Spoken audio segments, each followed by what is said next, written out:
every week. So don't miss what he has to say on AM 560 The Answer.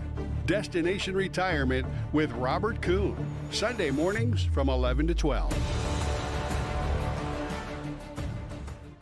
Every morning, students and faculty fill your school's hallways. And every morning, parents trust you to know who's there with them.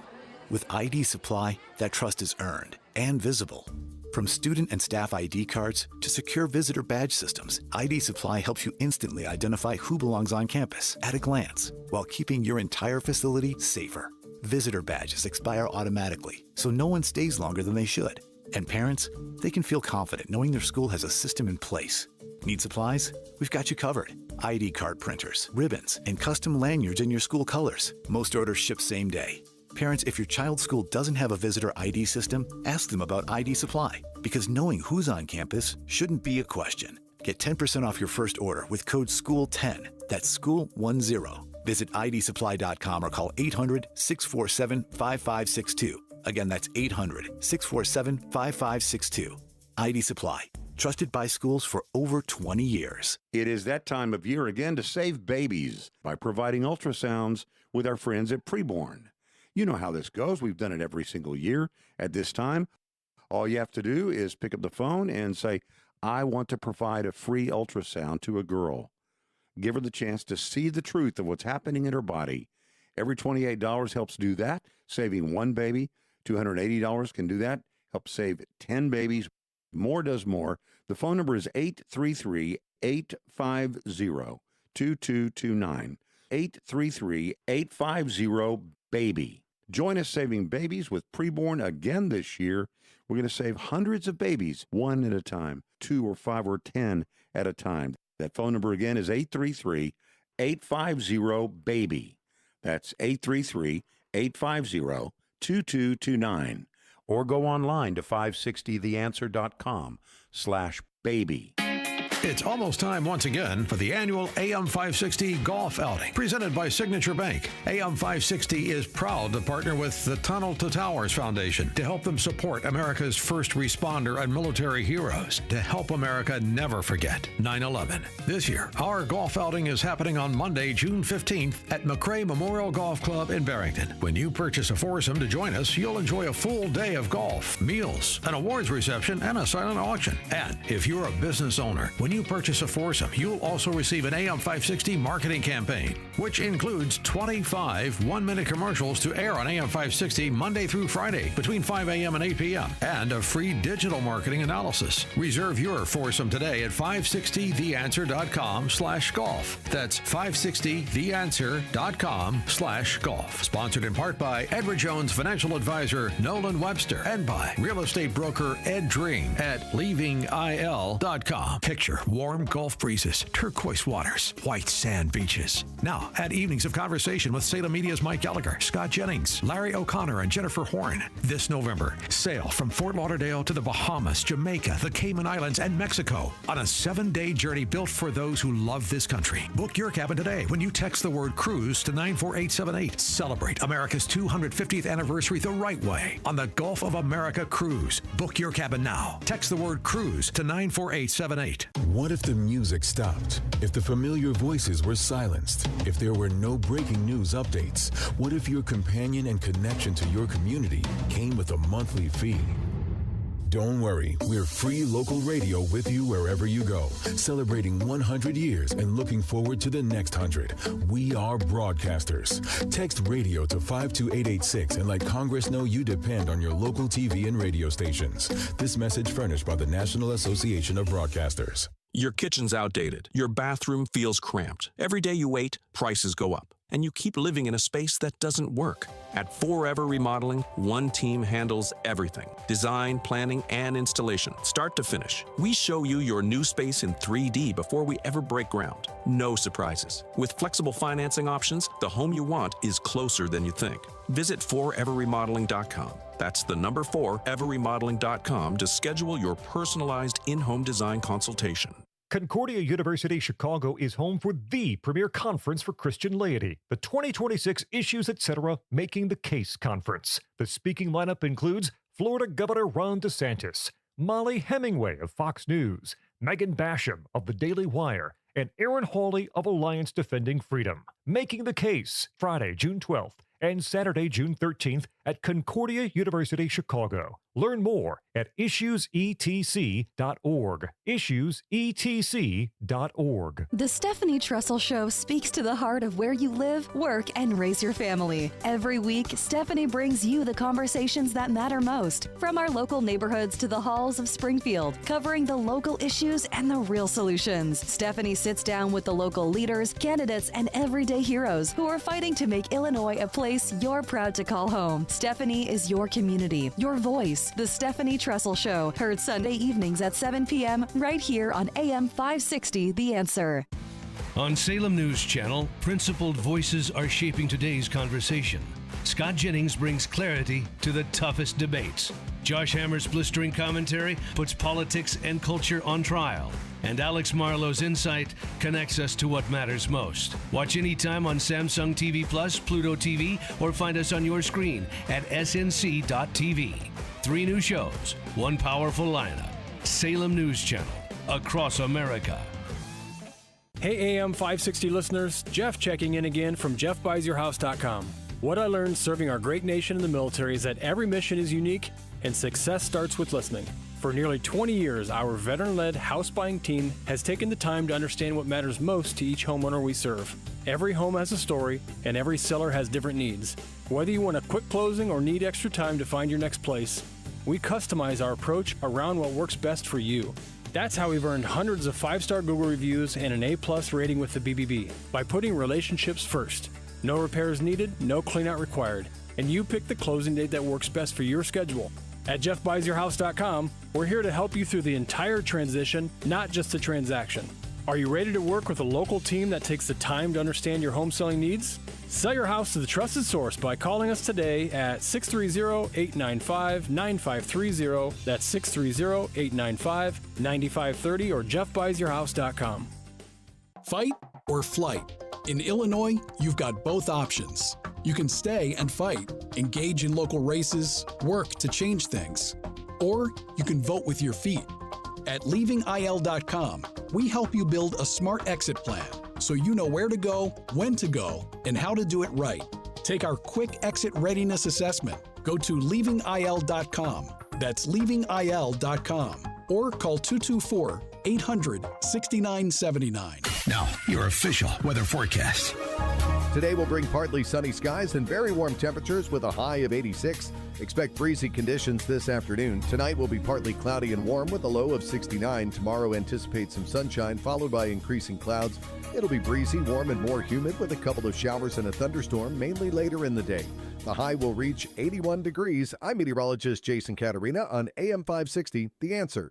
Get the latest weather, traffic, and news updates online at 560theanswer.com. Portions of the following show may be pre-recorded. Now, from the Signature Bank Studios, this is Chicago's Morning Answer with Dan Proft on AM 560, The Answer.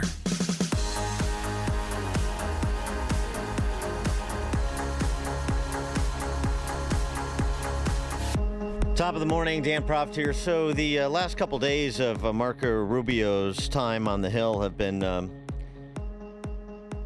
mildly entertaining just because of the dullards on the left that are trying to play gotcha, trying to get their, moment for their fundraising emails and videos and so forth, as is wont here. Of course, it's always pontificating in these committee hearings, but it is also still an exercise in a distillation of who has policy chops, who doesn't, who is quick on their feet and who isn't, who has something important to convey and who doesn't.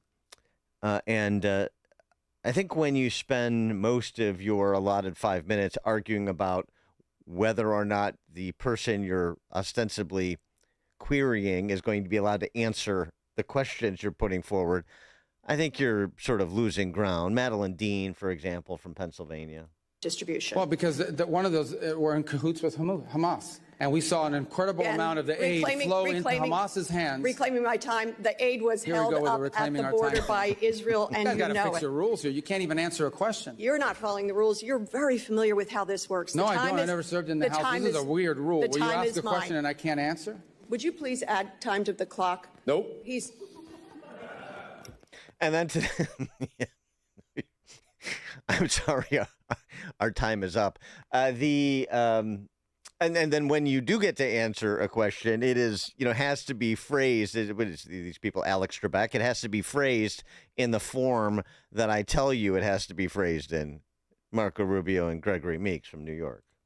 Did you warn President Trump before the war in Iran began that this conflict would drive up cost on gas, food, travel, and shipment? Yeah, I'll warn you right now. I don't do yes or no answers. Yeah, So I only have 5 minutes. I know when you were the senator, you know about this business. I never did yes or no answers. And I know you're trying to go out so that you can run out my 5 minutes. That's a simple question. I'm not run out your 5 minutes. You're running out your 5 minutes. Did you? I don't do yes or no question. You want to ask me a question? I'll answer your question. You answer my question. It's my time. Did you? Did I what? Yes or no? Did you warn President Trump before the Iran war began that this conflict would drive up cost on gas, food, travel, and shipment? The president, yes or no? The president and the full administration was aware that there would be consequences to action, but the consequences of Iran having a nuclear weapon were worse. Did you warn him? Did you warn him that launching a war in Iran could result in the regime placing a chokehold on the Strait of Hormuz? All the risk factors were understood, but the most important risk factor I just was want to know Iran if you did cannot your have a job. nuclear Did you weapon. warn him? If you did warn him, say weapon. yes. It's simple. Everyone was aware of what Iran might Did you do in warn him? retaliation. I'm asking you a second. Did Everyone you warn him? was aware. Don't want to what answer that. Iran Let me ask you the would next do. question. But the worst part Did is that you they warn can't the have a president that launching U.S. strikes against Iran would result in retaliatory attacks on U.S. allies, partners, and Americans living or working in the Middle East? Everyone yes understood or no? what Iran would do in response. Did you warn them? We were prepared for any response that they came out with. Okay. We knew it. Just want to make sure. But they can't have a nuclear So weapon. you're saying you warned them? I don't know who these exchanges reflect more poorly on, people like Gregory Meeks or his constituents, honestly. 312-642-5600, alphawealthgroup.com, call and text line. And when you actually got into an extended conversation on a particular topic where both sides were allowed to engage, you were having something akin to a conversation as opposed to just repeating this same question that you've been instructed to repeat from the staff who prepared your 5 questions and for 5 minutes for you. Ted Lieu from California. There was a lot of bizarreness from the California delegation, the neo-Marxist portion of it. Ted Lieu, and this is something that, the left tries to do from time to time, bringing up the question, and poor timing to do it with Jill Biden on her book tour, bringing up the questions about Trump's health, his cognitive health. Is he up for the job? We have not seen the president in 8 days. The American people deserve the truth. I yield back. He's I don't even know how to omnipresent. respond to that, other than to tell you that it's absurd and ridiculous. And I can't believe we're in a Foreign Affairs Committee meeting in front of the House, an important time in American foreign policy. Just keep lying, answering Secretary Rubio. questions Just keep from lying. Supposedly someone who thinks he's a medical expert when he's not. The truth of the matter is we had a cognitively impaired president in office a few years ago. That's a cognitively impaired president, but I don't like to talk about that because it weakens America. This president we have, this is a guy that literally doesn't sleep.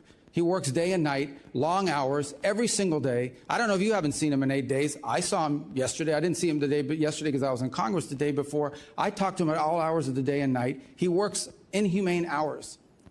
Okay, I've been on foreign trips with the president that he doesn't sleep in the whole flight. And everyone else is sleeping on the plane, and he's, wandering the hallways looking for someone to wake up and talk to. That people are. So I don't know what you're referring to, but he has an incredible amount of energy. I'm just telling you, you may not like his policies.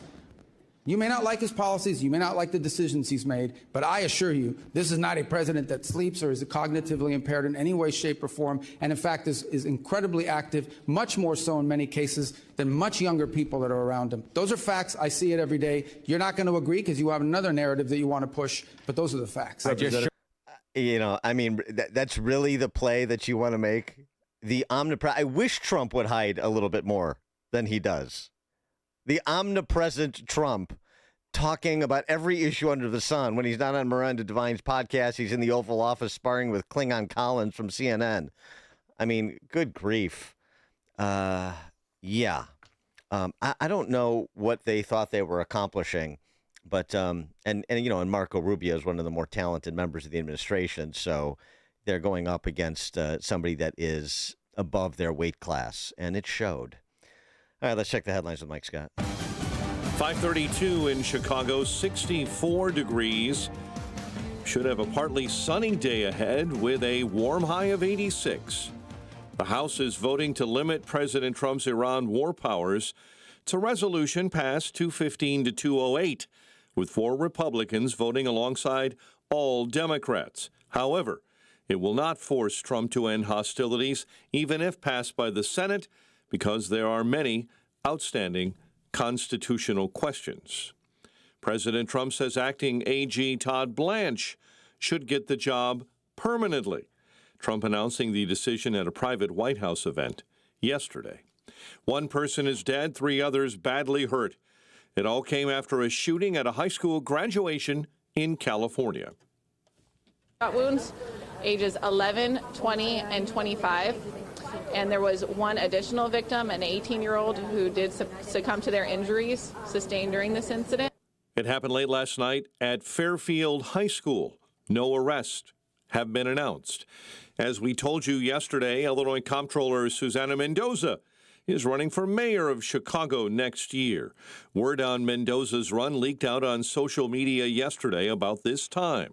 And later, the campaign officially announced her bid. It's time for us to have a mayor and a city hall that provides the competence, the leadership, and the results that this amazing city deserves. Yesterday, current Mayor Brandon Johnson would not officially say he'll run for a second term, but responding to Mendoza yesterday, Johnson sounded like he was already on the stump. I will say this. Here's a good thing about governance. I don't have to give speeches, because we can actually just show our work, and the work is clear. Other candidates in the race include Congressman Mike Quigley and Cook County Treasurer Maria Pappas. Staff members at a zoo in Michigan City, Indiana, hospitalized after an incident involving wolves and the death of a wolf in a separate medical incident. Police say 2 injured staff members, ages 39 and 34, were stabilized at a nearby hospital with non-life-threatening injuries. A Kane County coroner revealing the cause of death for a woman found dead in a retention pond in Aurora. Shafia Murad's body was located Monday near Farnsworth Avenue and Corporate Boulevard. An autopsy determined her cause of death to be drowning.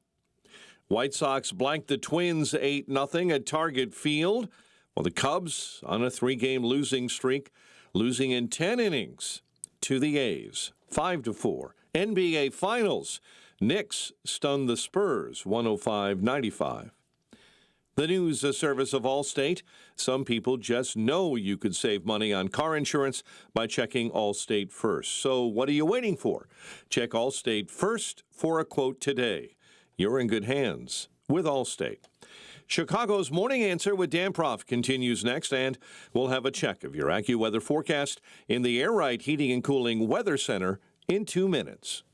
Your home is a valuable asset, and you want to take care of your home. From roofs, siding, windows, and doors to furnaces, flooring, landscaping, and much more. Listen to your go-to for all things home. It's Home Answers Radio with your host, Roger Piper. Get answers from industry experts so you can make informed decisions about home improvement. Listen every Saturday at noon for Home Answers right here on AM 560 The Answer. Sponsored in part by Level 10 Coatings and by American Beam and Steel. Each morning, the newsmakers and the newsbreakers shaping today's conversation are heard on the AlphaWealthGroup.com answer line on Chicago's Morning Answer. When you need answers about what's happening in your world, you turn to AM 560 The Answer. And when you need answers about how to prepare for and protect your retirement, you turn to the Alpha Wealth Group, now the proud sponsor of the AM 560 Answer line, right here on Chicago's source for news, opinion, and insight. AM 560 The Answer. Let Cole Digital turn your outdoor space into the ultimate entertainment setup. With a 75-inch SunBright outdoor TV that can stay out year-round and great sound throughout. like planter speakers on the patio, high-quality rock speakers that blend right into your landscape, or bronze garden speakers that blend into the environment. Our technicians will dig a hole and install an in-ground subwoofer for incredible bass and the best in sound quality. We also install outdoor rated access points for Wi-Fi coverage throughout your yard, and cameras that let you keep an eye on everything with motion-activated recording. Tour our Cole Digital Design Center, 15,000 square feet of audio, video, and great design ideas. Cole Digital is family-owned by conservatives that share your values, and we're based right in Frankfurt. Visit Cole Digital today and schedule your consultation. ColeDigital.com. That's KOLE Digital.com, or call 815-469-2000, and we'll bring the showroom to you. 815-469-2000. Cole Digital, what smart living is all about. Food, fuel, jobs. It all starts with homegrown Illinois corn. Driving a $148 billion economic impact, corn supports thousands of jobs and strengthens communities across our state. It's advancing cleaner burning biofuels, expanding plant-based manufacturing, and growing a renewable economy. Illinois corn isn't just an agricultural success, it's a strategic investment in energy, innovation, and economic growth. See what's possible at ilcorn.org. Amazon Business. Discover smart business buying where unmatched selection meets AI-driven tools to simplify complex processes so you can focus on what matters most. Learn more at amazonbusiness.com. Now, your official weather forecast. Today will bring partly sunny skies and very warm temperatures with a high of 86. Expect breezy conditions this afternoon. Tonight will be partly cloudy and warm with a low of 69. Tomorrow, anticipate a mix of sun and clouds, becoming breezy and warm with increasing humidity. There will be a chance of showers and a thunderstorm later in the day with a high of 81. I'm meteorologist Jason Caterina on AM 560, The Answer. Get the latest weather, traffic, and news updates online at 560theanswer.com. This hour is brought to you by Retirement Decoded with Scott Tucker and Amy Jacobson. Heard Sunday mornings from 7 to 9 a.m. Learn more at retirementdecoded.com. Now, from the Signature Bank Studios. If you're looking for the latest news, insight into what it means, and the sharpest opinion, there's only one station in Chicago where you can turn, and it's this one. We're AM 560, The Answer.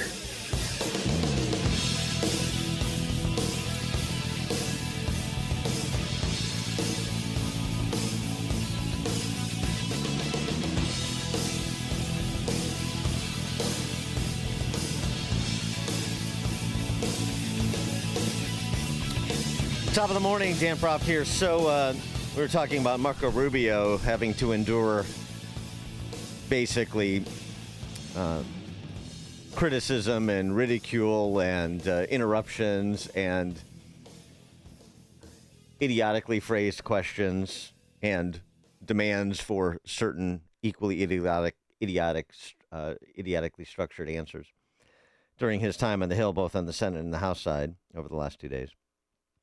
But there was some more substantive committee hearings, particularly in the House, and the topic was benefits fraud.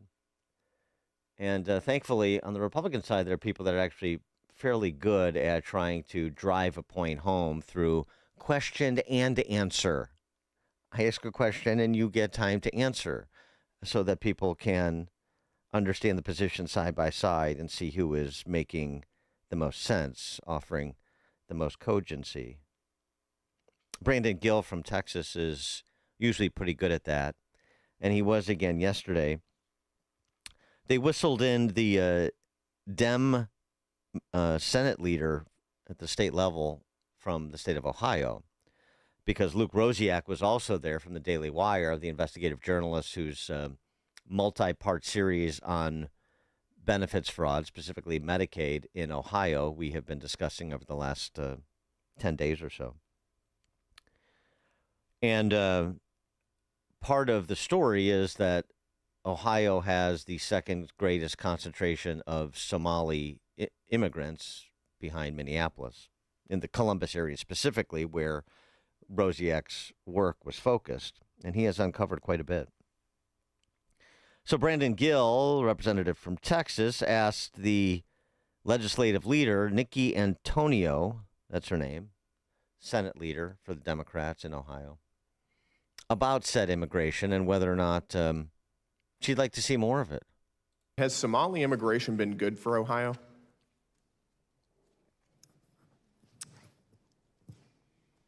You know, that's really outside of my purview of You're a state senator. Would you like to see more immigration from Somalia? As far as I'm processing your question, and I have to say that I was almost brought to tears just now. 72% because of Somali immigrants are on the rate welfare. and the level of hateful rhetoric based on false your state information at an astounding rate, and I think that most Ohioans would have a problem with that. The lack of even humanity to group I think it's a group of inhumane to people allow your together. own state to be defrauded at astounding rates. I am shocked Billions and of dollars appalled by the taken out of the behavior pockets here of right working now. class people I am going to shocked. criminal fraudsters. Because I certainly in have a major problem in every with that. community. Yeah, I should have let her just answer, and then you could come back. Let her go through with her moral indignation uninterrupted, and you could come back with the data. Although Luke Rosiak was there with it, he's done the work. But and Brandon Gill has called for a total ban on immigration from Islamic nations, basically majority Islamic nations, and that would include Somalia. I'm not. That's not my position, but I understand where it's coming from, and frankly, the question of whether or not a significant contingent of people from one country, processed as they were processed into this country, has been a good thing or a bad thing, and you can actually look at that. I mean, we're talking about one group of people, but there's a context that needs to be added, which is one group of people who were provided a pathway to legal status, and some were just invited in, even though they don't have legal status. It's a mixed bag. That has to be distilled a little bit more, and Brandon Gill usually does do that. But it saddens me, and the grouping and the mascot playing game that the left does. Because here's the reality. She wouldn't answer the question, but Luke Rosiak will. And as the kids say, he's got the receipts. The federal government built a program so easy to game that a convicted fraudster can get approved to send unsupervised and untrained workers into elderly Americans' homes, and a refugee family can collect $90,000 a year simply by having one family member claim to be the other's caregiver, with no verification and little oversight. Medicaid calls this personal services home health care, and my investigation found millionaire tax cheats, almost all of them foreign-born, ripping off taxpayers at a scale that threatens to bankrupt America. We all have families, all of us have parents that'll get old, and yet in some states, Medicaid will pay you simply for being a normal person, as a home health aide whose job it is to provide cooking, cleaning, or just companionship and conversation to your own family member. The federal government has agreed to give waivers to certain states, letting them run these programs, even though 70% of that cost is paid by the feds. This was something that was sold to us as saving money because it would be used as an alternative to nursing homes, but it didn't work out that way. A lot more people started claiming to be sick when there was a financial benefit to their family for being sick. And so this program has more than doubled in cost in just the last few years. The number of people doing this in some communities has become so large that you can see it in aggregate job statistics. The state of California recently reported gaining jobs. Well, it actually lost jobs unless you count the people that are getting paid by the government to take care of their own family members. In New York State, it is the most common job now of any profession to be a home health aide. That's the scale we're talking about here. Now, in February, HHS released data listing corporations that are paid by Medicaid. By far, the largest billing code is personal services at $140 billion over the last several years. Personal services is the medical jargon for stuff that isn't medical at all. It's these housekeepers and people providing conversation and companionship. I did some data analysis to identify suspicious patterns. The data immediately pointed me to Columbus, Ohio. It turns out you can drive down the street in parts of Northeast Columbus, and every single building is basically a home health care provider. One building had 94 businesses inside that billed a combined $66 million to taxpayers. I began looking up these companies in public records, and what I found was really shocking. Many of the owners, maybe most of them, had other full-time jobs. This was a side hustle for them to get a couple $1 million sometimes a year, sometimes a month, from Medicaid. A lot of times they had tax liens against them. They were getting all this money from taxpayers, and yet they weren't paying their own taxes. They oftentimes or sometimes had criminal records. True Home Healthcare is run by a man with 3 fraud convictions and by his wife who has 3 theft convictions. A nice couple there. When I asked him basic questions about what his business did, you know what he did? He threatened my family. These are the kind of people that our government pays to go into the homes of little old ladies where anything could happen. They're inside private residences. 312-642-5600, alphawealthgroup.com, call and text. I would have also asked either Luke Rosiak or probably more importantly, Nikki Antonio, since she is a legislative leader at the state level in Ohio, about another community outside of Columbus called Springfield and whether this is true. In Springfield, they're eating the dogs. They're eating the cats. They're eating the pets of the people that live there. They're eating the dogs. They're eating the cats. They're eating the pets of the people that live there. People of Springfield, please don't eat my cats. Why would you do that? Eat something else. People of Springfield, please don't eat my dog. There's a catalog of things to eat. They're eating the dogs. Yeah, that's investigative reporter Kifnis, you may recall. I don't know if that's true or not, but on a serious note, Luke Rosiak, concurrent with his congressional testimony, just posted part 5 of his Medicaid Million series over at Daily Wire, which has been very good. He's a good investigative reporter.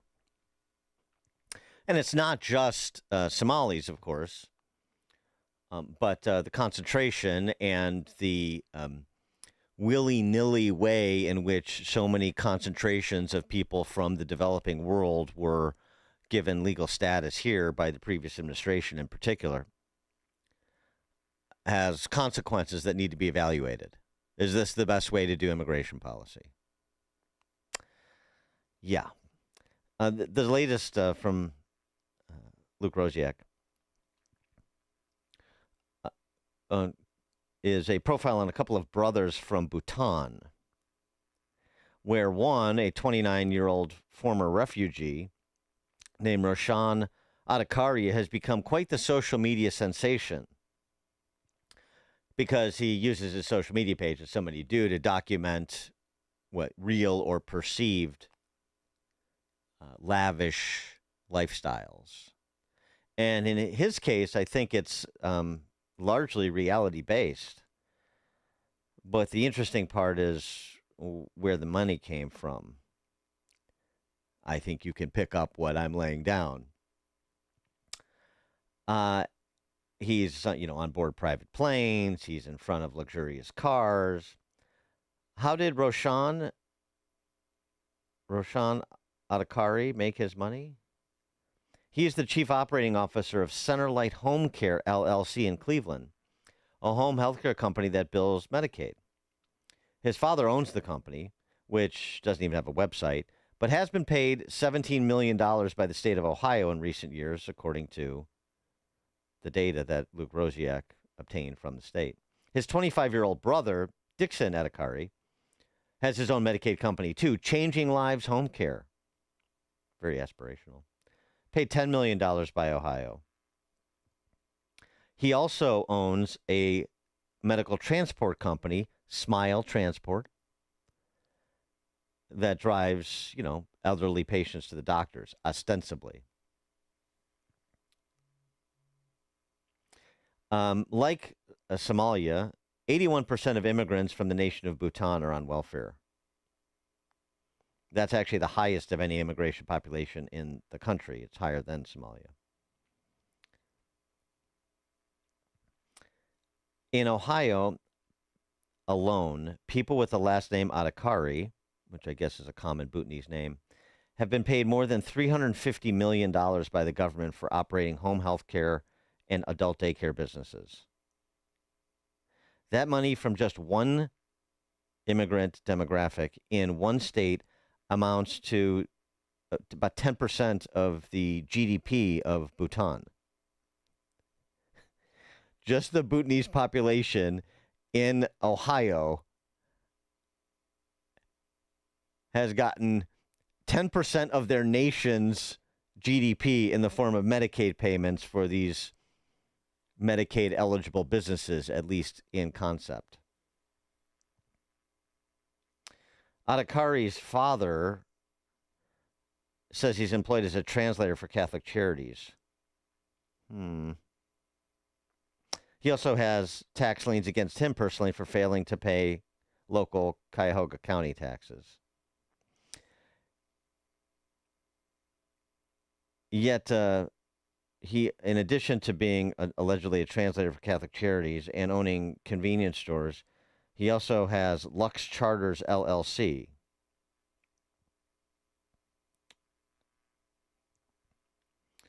And the examples of this, are multitudinous. The Himalayan Care Center has been paid $346,000 by the state of Ohio. It shares an address with its partner group, the Kalyan Foundation, which on its website shows food being delivered to Nepal out of a warehouse with its banner on it. In another example, a former refugee, Dili Ram Adhikari, owns 3 home health care companies that have collectively been paid $250 million by Medicaid in recent years. American Healthcare Services, Intra-National Home Health Care, and Serenity Home Health Agency. Dil Adhikari owns millions of dollars worth of real estate, including a building in St. Paul that houses Diversity Adult Daycare and the Bhutanese Community Organization of Minnesota. And it just goes on and on and on, as we have talked about before.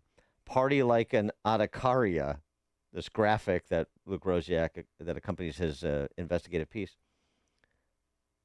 These home healthcare agencies are north of $340 million in payments from the state of Ohio through the state's Medicaid program. 20-something-year-old former refugees who've set up all these businesses in and around Columbus. 312-642-5600. Do you think J.D. Vance and Dr. Oz and the anti-fraud task force folks have a target-rich environment? Yeah, I'd say so. Mike in Deerfield, you're on Chicago's Morning Answer. Hey, Dan, thanks for taking my call. Just listening about the tax liens. So wait a minute. Not only are they robbing our taxpayers blind, these Ohio taxpayers blind, but then the money they receive, they're not even paying taxes on it. I mean, the gall of these people, it's really unbelievable.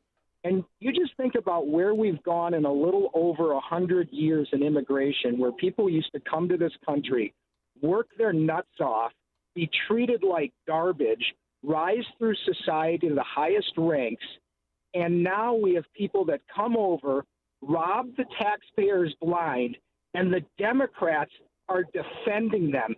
It's mind-boggling. It really is. Thanks for the call, Mike. Right. This is the reverse Robin Hood. That actually is how it always works with the left. You have people grinding it out, immigrants, longstanding American citizens, legal immigrants, longstanding American, grinding it out, making $50,000, $60,000, $70,000, $80,000, financing private jets for a Bhutanese refugee who has set up a bunch of, he is not under indictment, but what looks to me, if I could be just a tad cynical, as fraudulent companies. And of course, and we had the expose last week that we talked about too, with the SNAP program, the food stamp program, and the Dominican population. And again, it's not to focus on a particular population. It's exactly what Luke Rosiak said in his testimony. You've incentivized this sort of fraudulent behavior, and so you're getting it. And unfortunately, some of these cohorts of individuals from the developing world don't see anything wrong with it. This is the system you set up. This is the kleptocracy you've invited us to partake in, and we're partaking. That's what we saw with the Dominicans frauding the food stamp program to send food to family members back in the Dominican for either personal use or to sell in bodegas in the Dominican. I mean, nobody wants to see anybody starve, but I don't think it's been presented to us that our transfer payment programs are going to provide welfare support for foreign nationals in their home country, in addition to what we do here on American soil. Bill, Northwest Side. Yeah, Dan, I think I have to go with Brandon Gill on this. I think we need to stop immigration completely because, number one, we don't vet people properly before we let them in. And then after they're in, just by your reporting right now, look what happens after they get here.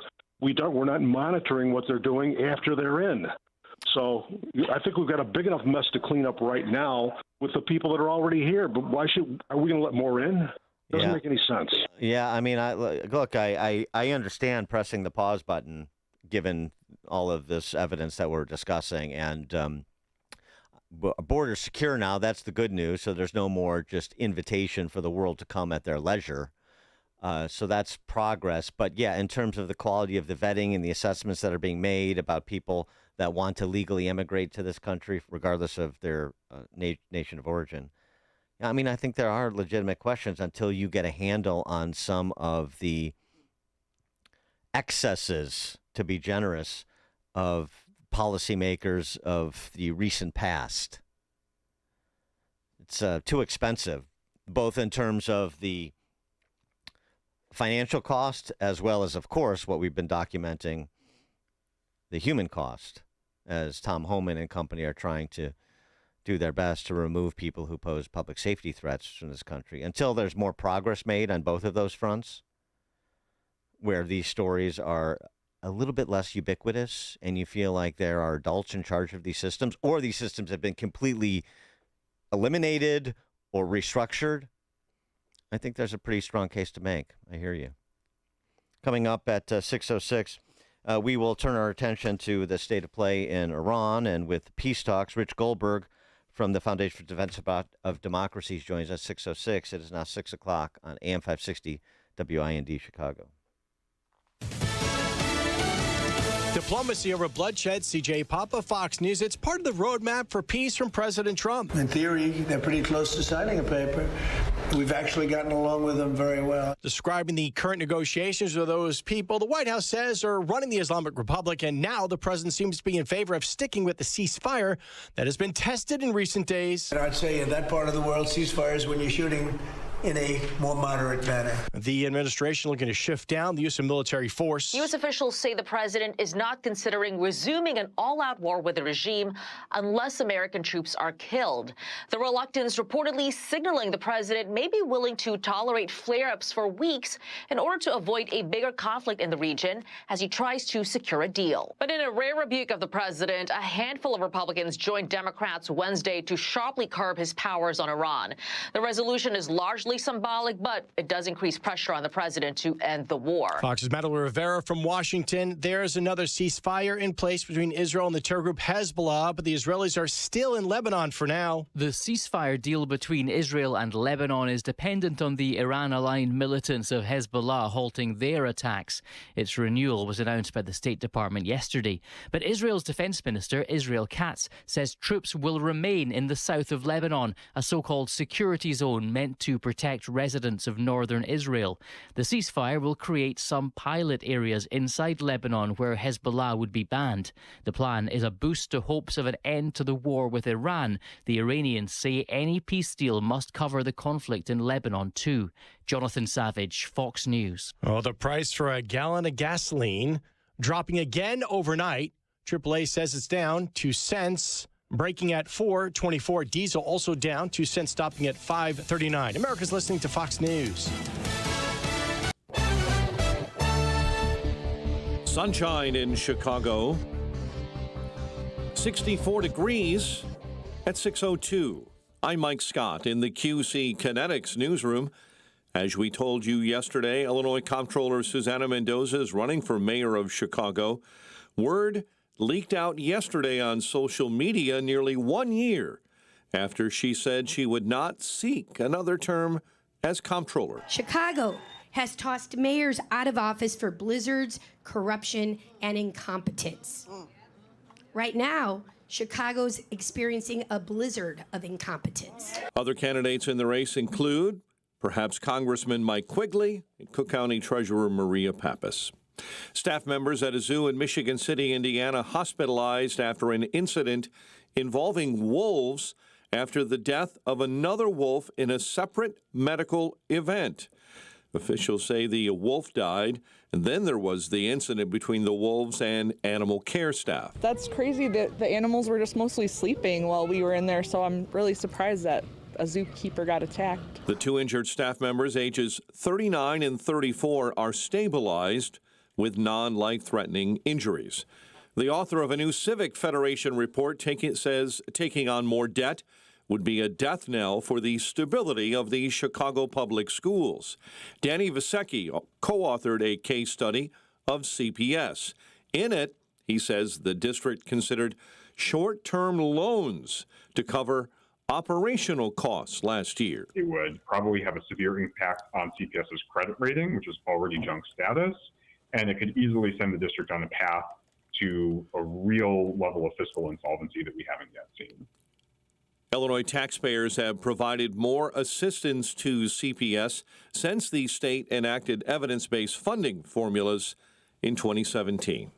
A Berwyn man is charged with aggravated DUI in a crash on the tri-state that left an Illinois tollway maintenance worker dead. State police say 3 tollway workers were patching potholes last Sunday when a vehicle driven by Paul Ong hit one of them. The victim, Calvin Holly, died later at a nearby hospital. White Sox blanked the Twins 8-0. Cubs lost to the A's in 10, 5-4. The news a service of Salem Surround, a local digital marketing agency. Go to surroundchicago.com today. We'll have a check of the roads in 2 minutes on AM 560. It's almost time for AM 560's annual golf outing, presented by Signature Bank. AM 560 is proud to partner with the Tunnel to Towers Foundation as they support America's first responder and military heroes to help America never forget 9/11. It's all happening on Monday, June 15th at McRae Memorial Golf Club in Barrington. Enjoy a full day of golf, meals, an awards reception, and a silent auction. Reserve your foursome today at 560theanswer.com/golf. Sponsored in part by Edward Jones Financial Advisor Nolan Webster and by real estate broker Ed Dring at leavingil.com. Man, I love this place. I've been surfing here since I was a kid. Now, seeing my grandson out on the water, it means everything to me. Watching him and taking in the blue waves, the sea breeze, the blurry horizon. If you have geographic atrophy, or GA, subtle changes in vision could mean it's progressing toward irreversible vision loss. Izervay is proven to slow GA progression and could help preserve your vision for longer, so you may keep seeing the world around you. Izervay, or avacincaptad pegol, is an eye injection. Don't take it if you have an infection or active swelling in or around your eye. Izervay can cause eye infection, retinal detachment, or increased risk of wet AMD. Izervay may cause blood in the white of the eye, blurred vision, or a temporary increase in eye pressure. Do not drive or use machinery until vision has recovered after an eye injection or exam. Ask your retina specialist how you can slow your GA with Izervay. To learn more, call 1-855-IZERVAY or go to izervay.com. Paid for by Astellas Pharma. Sign up for the AM 560 Answer Advantage to get early alerts on event ticket sales, special discounts, and contest opportunities. Sign up today at 560theanswer.com/advantage. If you're near retirement or thinking about retiring, you probably have a lot of questions. How do you make your savings last? How much should you take out and when? You're ready for retirement, but are your finances? I'm Edward Jones Financial Advisor Nolan Webster. Let's work together to make sure your finances meet your unique needs over the long haul. You've done what it takes to get there. Now it's time to make the most of retirement. Call me at 224-801-6107 to schedule an appointment. That's 224-801-6107. Edward Jones, member SIPC.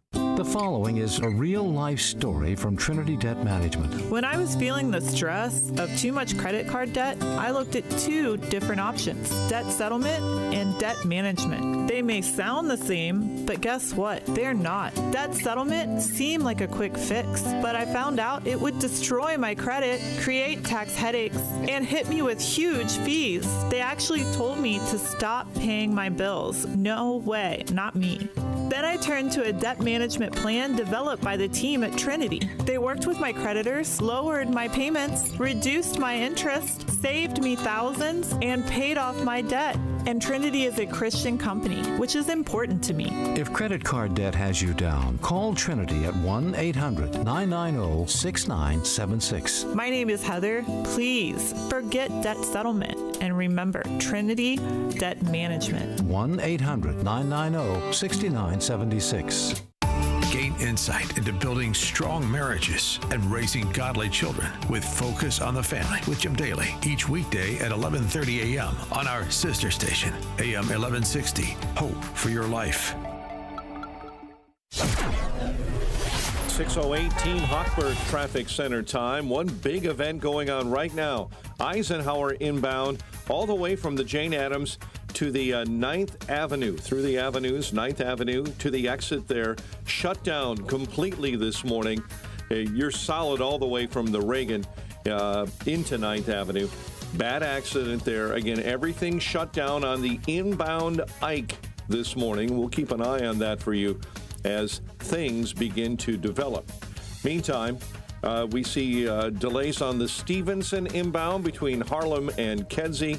Tri-State, they've cleared an accident on the northbound off-ramp to I-88, and things are slow on the Reagan I-88 between the southbound Tri-State and the 294 exit ramp there. And an accident with injuries in Beecher reported to us. Indiana and Yates, serious crash, injuries, and heavy damage. Chicago's Morning Answer continues next. We'll have a check of your AccuWeather forecast in the Air Right Heating and Cooling Weather Center. Today will bring partly sunny skies and very warm temperatures with a high of 86. Expect breezy conditions this afternoon. Tonight will be partly cloudy and warm with a low of 69. Tomorrow anticipate some sunshine followed by increasing clouds. It'll be breezy, warm, and more humid with a couple of showers and a thunderstorm, mainly later in the day. The high will reach 81 degrees. I'm meteorologist Jason Caterina on AM 560, The Answer. Get the latest weather, traffic, and news updates online at 560theanswer.com. This hourly segment is brought to you by Goldilocks, offering 24/7 security solutions for homes and businesses. Call them today at 708-889-5600. Now, from the Signature Bank Studios, this is Chicago's Morning Answer with Dan Proft on AM 560. The Answer.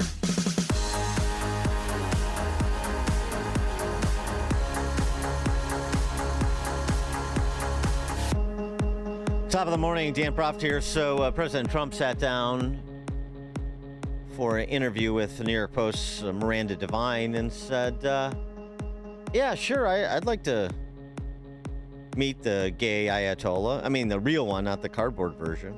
So who's making the decisions? Well, they say he is giving approval because that's the way it has been for a long, long time. His father and then him, I guess it's a succession. But we seem to be getting along quite well. Would you like to meet him or meet any of the Iranians in person? I've never thought of it, actually. It's a very good question. I'll think of it. Yeah, I'd like to meet him.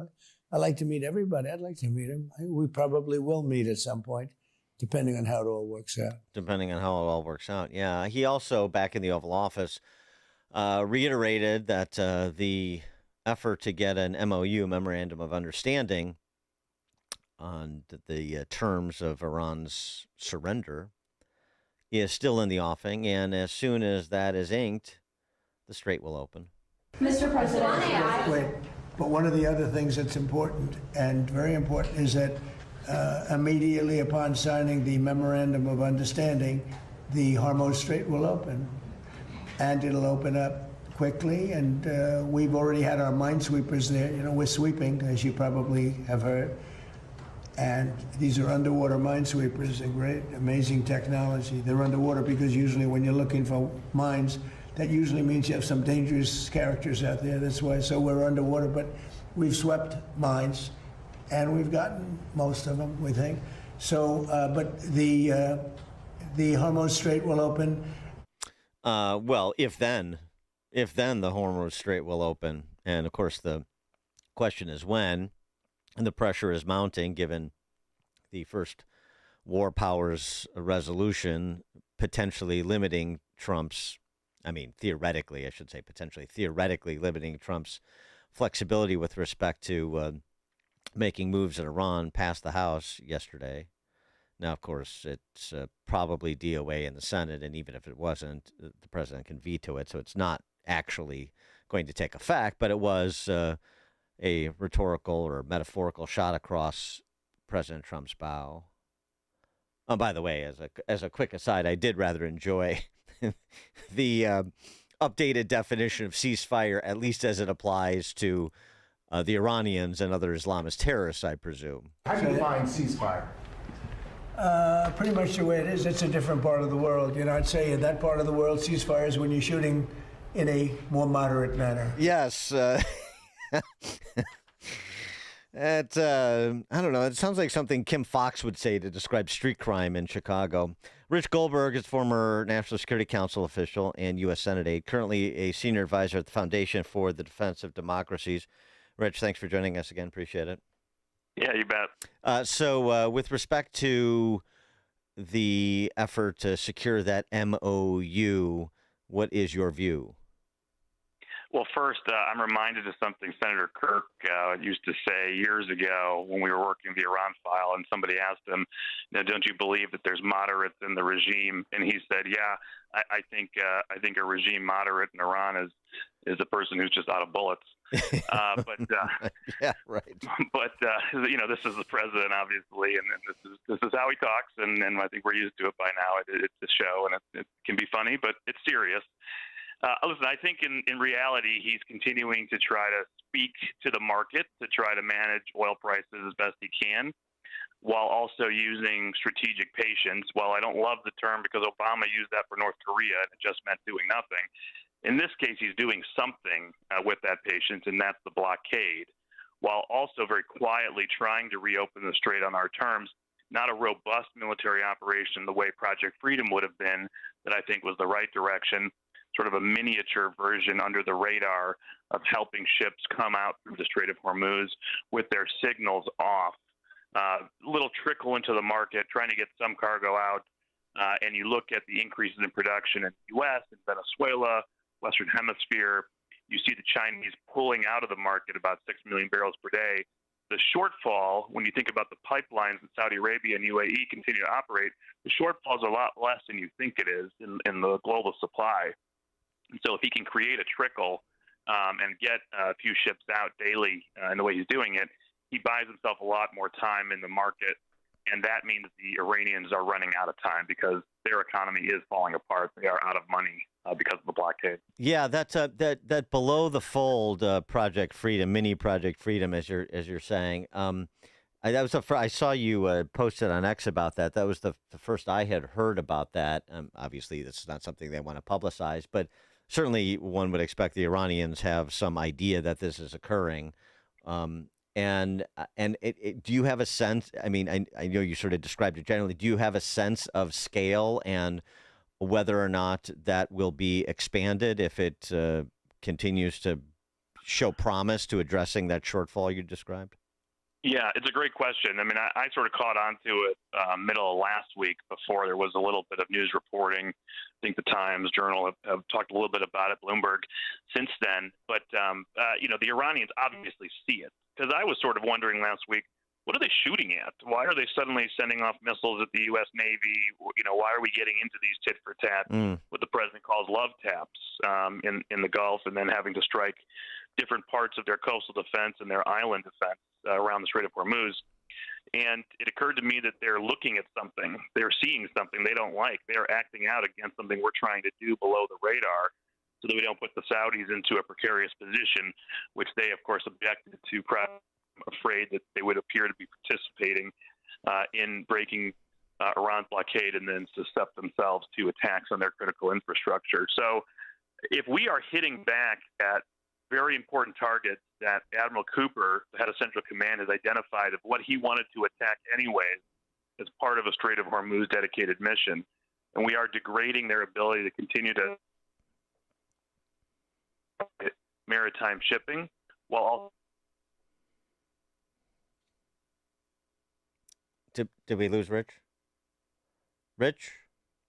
Yeah, can you hear me? Oh, yeah. Okay, sorry. You cut out there when you talked. Right after you said degrading their maritime shipping, you cut out for a second. Yeah, if we're able to continue those attacks and degrade their ability to attack maritime shipping and still provide to the defense of the shipping with counter drone and counter missile capabilities, then you would think you could scale that up more and more if you see the Iranians unable to really provide much deterrent to it.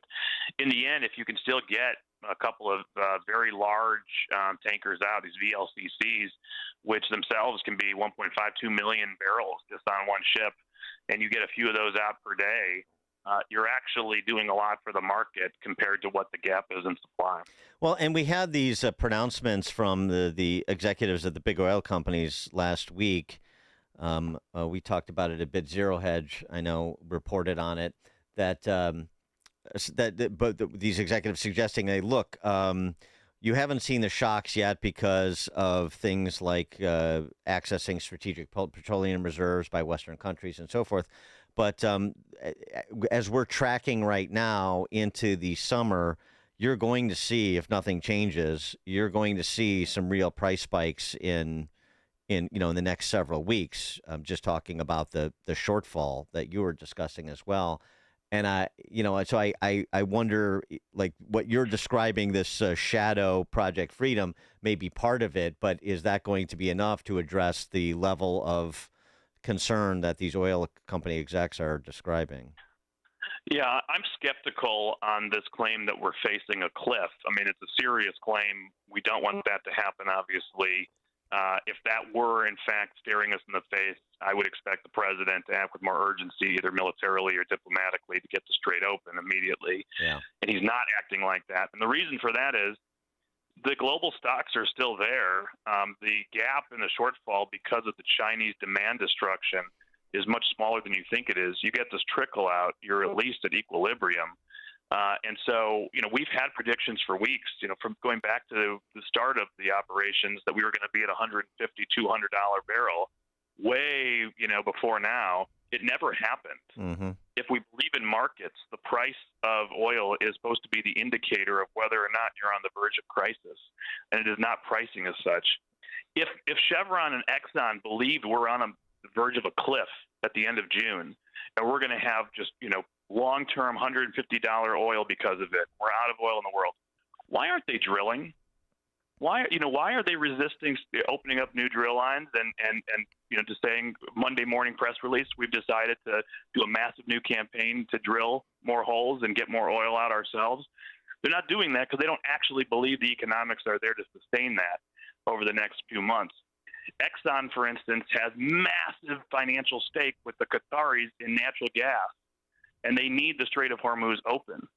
So I do sort of wonder what's hype and what's not. And the president has a Department of Energy. He has an Energy Information Administration that looks at all of this. He can see where global stocks are. He can see where supply and demand really is, and he can make decisions appropriately. Yeah, and it's a fair point you raise. And if there was this urgency that was conveyed by the oil company execs, then you might expect either something public or reporting that behind the scenes, the Energy Secretary Tim Wright or the president himself is telling oil companies, pick up the pace where he knows they know they could. I mean, because the president is certainly not averse to having those kinds of conversations with Fortune 500 CEOs. Yeah, and as far as I understand, I mean, they had a big meeting earlier in the operation in the White House. You'll remember he gathered the CEOs, and he asked them to increase production, and they said no. They said the prices in the future market just don't give us confidence to expend the capital to do that because we don't expect price to be that high long term. So they're squeaking out what they have from existing wells right now. We are up 1 to 2 million barrels per day on export. We're at historic levels in the United States. right now. We are the powerhouse of the world on oil and gas. It's unbelievable. I mean, part of the reason why you don't have an even greater shock is because of our energy dominance policies. But if they really believe we were on a cliff and just, on a semi-permanent basis going to hit a supply shock and get to 150, they'd be opening new drill lines. They'd be just, racing forward. They're not doing that. And so that would be my question back to those CEOs saying, hey, you believe the hype, drill, baby, drill. Put your money where your mouth is. Well, in addition to the impatience from Congress that I mentioned, including some jumpy Republicans who are in competitive races, what about the impatience from Israel and the dust-up that occurred between Trump and Netanyahu? Trump saying, he's a bit perturbed that Netanyahu keeps fighting in Lebanon, and I'm sure Netanyahu would say privately, well, I'm a bit annoyed that Hezbollah keeps firing rockets into my country. So I understand the perspective on both sides. But Israelis' patience to endure, the moderate ceasefire with Hezbollah. From a strategic level, I am pretty sour on this ceasefire agreement. I think it's basically Hezbollah's terms that everybody's being forced to agree to. The idea of you just, cease all hostilities, force the Israelis to withdraw. Somehow the Lebanese armed forces are going to dismantle Hezbollah, which they have never done and never will do.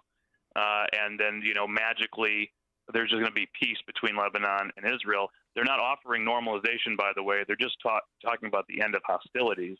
So now Hezbollah remains in southern Lebanon. They rebuild with Iranian support, and the attacks on Israel continue, and the possibility of an October 7th from the north remains there. So on a tactical level, I don't like it. From a strategic level, I don't like it. On a tactical level, I think what the president's basic thesis here is, I'm not going to give the Iranians any pretext for escalation. I'm going to keep the focus and the pressure on this little committee running the country that has no idea what to do right now while I keep them in a box because of the blockade. They can't blame Israel. They can't blame Lebanon. They can't blame anything else. I'm going to keep them in a box, and they're either going to give me what I want, or they're going to have to keep fearing the people as the economy falls apart. Rich Goldberg, former National Security Council official and U.S. Senate aide, currently a senior advisor at the Foundation for the Defense of Democracies. Rich, thanks as always. Appreciate it. Bet. And he joined us on the alphawealthgroup.com answer line. Before you see it on TV, share it on Facebook, or read about it in the paper, hear it here first. This is Chicago's Morning Answer on AM 560. The Answer. Making the switch to a new communications and IT company may seem like a big ordeal, but if you're not getting the reliable support, consistent internet, and secure solutions your company needs, meet Access One, your local Chicagoland IT experts. Access One has been powering Chicago businesses with secure, reliable IT solutions for over 30 years from our headquarters right here in the West Loop. Whether it's VoIP phones, dedicated internet, managed cybersecurity, cloud backups, or 24/7 support, Access One is here for you. Serving thousands of companies from Naperville to the North Shore, Access One is Chicago-owned and Chicago-run, a trusted IT partner for law firms, clinics, tech startups to manufacturers. We'll make the switch easier than you think. Let's talk. Call 800-804-8333 or visit accessoneInc.com. Rated top 5% in customer satisfaction and a Better Business Bureau A+ rated business. That's accessoneInc.com. Tech made personal locally. Hey there, if you're living with joint pain, listen up. Is your life filled with I can't raise my arms, I can't climb stairs, I can't kneel down, I can't take a long walk or golf with the guys? Well, today's a new day, so take action. Make it a day to celebrate what you can do, and that's exactly what QC Kinetics patients are doing, back to enjoying their lives again thanks to the innovative treatments offered at QC Kinetics. I've seen the results and recommend Dr. Caravelli and her team. So many of you have been through their life-changing regenerative treatments done right there in the office. No missing work, no surgery, no long recovery, and the inflammation calms down. I want you to schedule a free consultation because you don't have to live a life of I can't. Have a conversation with my friends at QC Kinetics. Tell them I sent you when you call. The treatments are natural. Don't watch the summer pass you by. Once again, take action today by scheduling an appointment right now. Consultations are free. The number 312-827-6261. Again, call QC Kinetics at 312-827-6261. Get to pain-free this summer. Call QC Kinetics 312-827-6261. Business owners, now's the time for your business to make the move to a locally owned business bank. Hi, Mike Gallagher here to let you know that you don't have to look far. Signature Bank was founded in Chicago with a simple mission to help companies like yours grow, succeed, and thrive. Their decisions are made locally by a terrific team that knows your name, cares about your business, and invests in your success. That's why Signature Bank is my bank. I'm a customer. As business owners, they knew that local, family-owned businesses were not getting the help they needed or deserved. So, I invite you to reach out to my friends at Signature Bank today. Write the number down. Remember this phone number, Signature Bank, 773-467-5630, and learn all about this great bank, 773-467-5630, or visit them online at signaturebank.bank. That's signaturebank.bank. Signature Bank makes commercial banking personal. Member FDIC, equal housing lender. Picture warm Gulf breezes, turquoise waters, white sand beaches. Now, add evenings of conversation with Salem Media's Mike Gallagher, Scott Jennings, Larry O'Connor, and Jennifer Horn. This November, sail from Fort Lauderdale to the Bahamas, Jamaica, the Cayman Islands, and Mexico on a 7-day journey built for those who love this country. Book your cabin today when you text the word cruise to 94878. Celebrate America's 250th anniversary the right way on the Gulf of America Cruise. Book your cabin now. Text the word cruise to 94878. Town Hall News, where conservative voices cut through the noise from breaking headlines to fearless opinion. We report what matters without apology. Written by people who actually believe what you believe. Town Hall tells the stories the corporate press buries, from President Trump to Capitol Hill. From pivotal elections to your everyday lives. Join the movement at townhall.com. Real stories, real reporters, real conservative media. AM 560, The Answer. So at this time yesterday, about 62% of the votes in L.A. had been counted. Today, 24 hours later, they're all the way up to 66%. Boy, they're moving with real alacrity. So we should know the actual results, in a month or so in California, but I don't think it's going to change who's in the runoff. Hilton and Becerra for governor, Bass and Pratt, Karen Basura, and Spencer Pratt for mayor. And Spencer Pratt's already looking forward to debates. Are you going to debate Karen Bass again? And what do you want to tell her if she sees this? You know, I love debating her on NBC. I look forward to a couple more on NBC and Fox. We can do debates every Friday if she would like, because this actually became my most favorite thing to do. So, yes, as many debates as Mayor Bass would like. What would you like to tell her now that it's on, between the two of you? Oh, I mean, she knows it's on. I hope she's ready, because I literally could not be more excited. If you could get Bass to agree to any debates, that would be a real opportunity for Spencer Pratt. By the way, just on election night, a couple of postscripts on the postmortem for certain candidates like Nithya Raman in the mayor's race. Tears on election night. Person in this room is fighting for in this campaign has been about building a city that's worthy of you and every child in the city. Yeah, the waterworks. And at the gubernatorial level, Katie Porter, what a delicate little flower she is, if we've detailed often over the years she's been around. Hopefully this will be a sign for her to go away. She may want to revise and extend her remarks on this topic. Remember this, one of her tense interviews where she let her true self show? What do you say to the 40% of California voters who you'll need in order to win, who voted for Trump? How would I need them in order to win, ma'am? Well, unless you think you're going to get 60% of the vote. You think you'll get 60%. Everybody who did not vote for Trump will vote for you. That's what you're saying. In a general election? Yes. Bye-bye. Yeah, well, Steve Hilton took a different tack, didn't he? And who's in the runoff? Let's check the headlines with Mike Scott. 6:31, sunshine and 64 degrees. We're headed for a partly sunny high of 86 later today. And votes are still being counted in California after Tuesday's primaries. Steve Hilton and Javier Becerra inching closer to grabbing those top two spots in the primary election. Meantime, LA Mayor Karen Bass and Spencer Pratt continue to hold the top two spots this morning in the mayor's race. President Trump says he'll nominate acting Attorney General Todd Blanche to serve in the role permanently. General, tomorrow I'm instructing Dan and everybody else that's involved in that very complicated process, which is going to go, I think, very quickly, that we are going to make him permanent Attorney General. Trump announcing the decision at a private White House event last night. This morning, Ford is recalling almost 420,000 vehicles because of a seatbelt issue that may result in an injury if a crash occurs. The automaker saying it's recalling more than 4,600 alone Bronco Sport and Maverick vehicles and issuing a do not drive warning for them due to a suspension-related issue.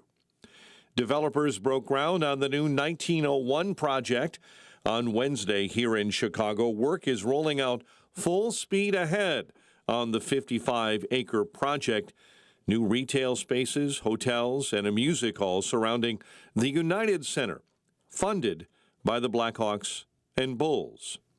As we told you yesterday, Illinois Comptroller Susana Mendoza is now running for mayor of Chicago. It's time for us to have a mayor and a city hall that provides the competence, the leadership, and the results that this amazing city deserves. Current Mayor Brandon Johnson hasn't officially said whether he will run for a second term, but responded like he was on the stump yesterday. I will say this. Here's a good thing about governance. I don't have to give speeches because we can actually just show our work, and the work is clear. In other news, we're following a man is hurt, stabbed on a CTA Blue Line train in the Loop. Police say the victim got into a fight last night with another person on the train in the 500 block of South LaSalle. No arrests so far.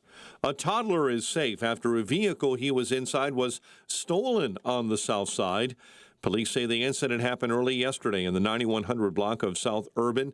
That thief later drove to the 6200 block of South Eberhart Avenue, where the toddler was found unharmed inside and taken to a nearby hospital. Chicago sports. White Sox blank the Twins 8-0. They visit the Phillies tomorrow night, while the Cubs on a 3-game losing skid after a 5-4 10-inning loss to the A's. The news, a service of Woodland Windows and Doors. Welcome a Woodland sales expert into your home, and you'll get a no-pressure sale, a product expert, a design consultant, and someone who has your best interest in mind. Visit woodlandwindows.com to get started.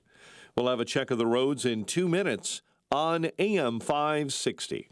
Larry Elder is tired of the media bias. Here are some of the narratives I hear when I watch CNN and BS Now, so you don't have to. Well, Donald Trump tore up the Iran deal. Again, he didn't tear up anything. He withdrew it.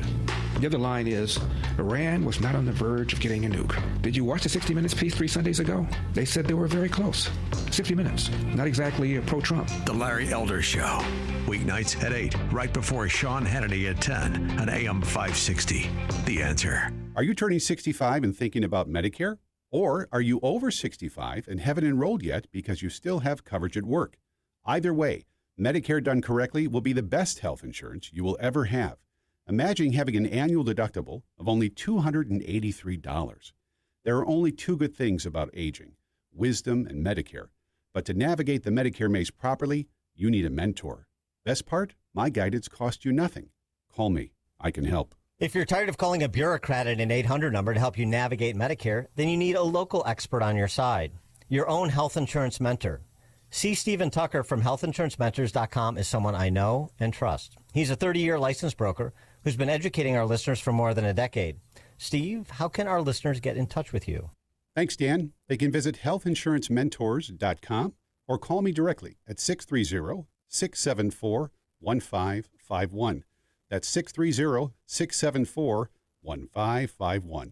Do you owe $10,000 or more in credit card debt or personal loans? With credit card debt at all-time highs, Debt Relief Advocates is urgently notifying consumers of debt relief now being made available, designed to aid consumers with out-of-control credit card debt. Those who qualify and enroll for this relief program will only have to pay back a fraction of what they owe. This is not bankruptcy or a debt consolidation loan. This is a relief program that credit card companies would rather you not know about, as it ends your debt nightmare and saves you lots of money. Consumers owing at least $10,000 in credit card debt or personal loans can now take advantage of this debt relief as the cost of living skyrockets. Debt Relief Advocates has established a relief hotline for you to call to learn what debt reduction you may qualify for, so don't wait. For this free information, call the Relief Hotline at 800-522-2174. 800-522-2174. 800-522-2174.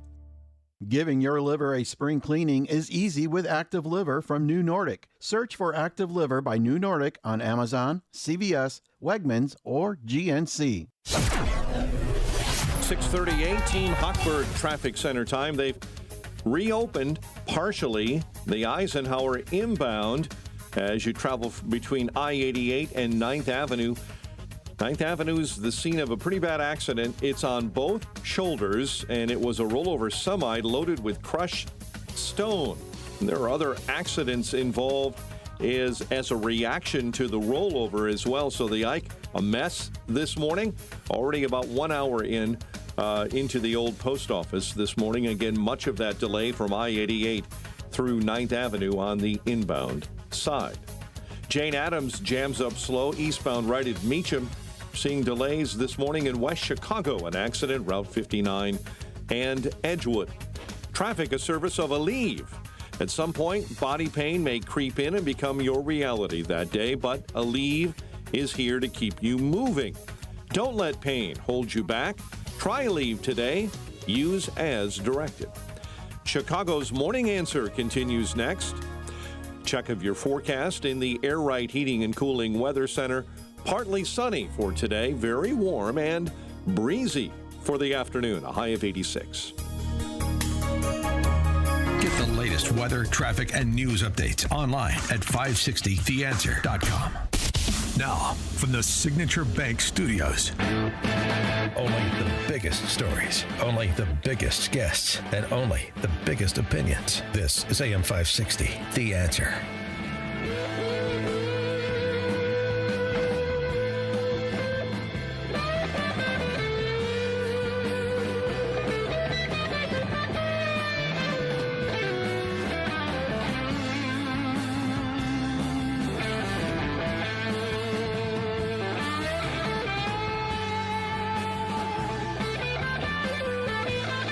Top of the morning, Dan Proft here.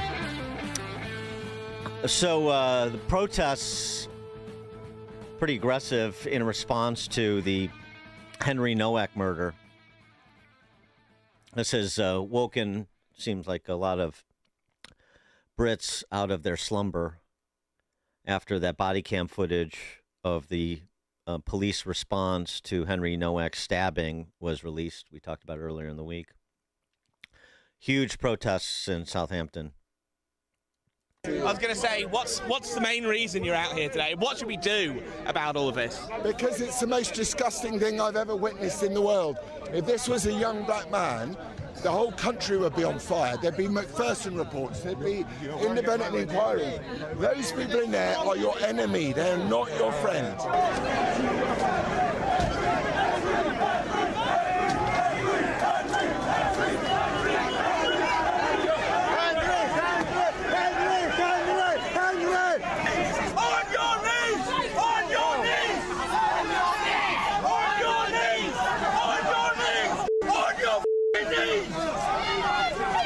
The on your knees chant was protesters chanting at police because they remember when two-tier Keir Starmer and all sorts of British politicians and police outside of 10 Downing Street genuflected before Black Lives Matter protesters after the George Floyd killing.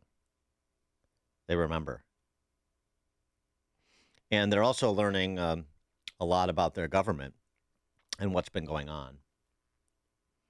Again, for those of you who don't know, just quickly, Henry Nowak's walking home from a soccer game, 18-year-old kid, young adult, and he's accosted by a Sikh individual with a large ceremonial knife and stabbed multiple times.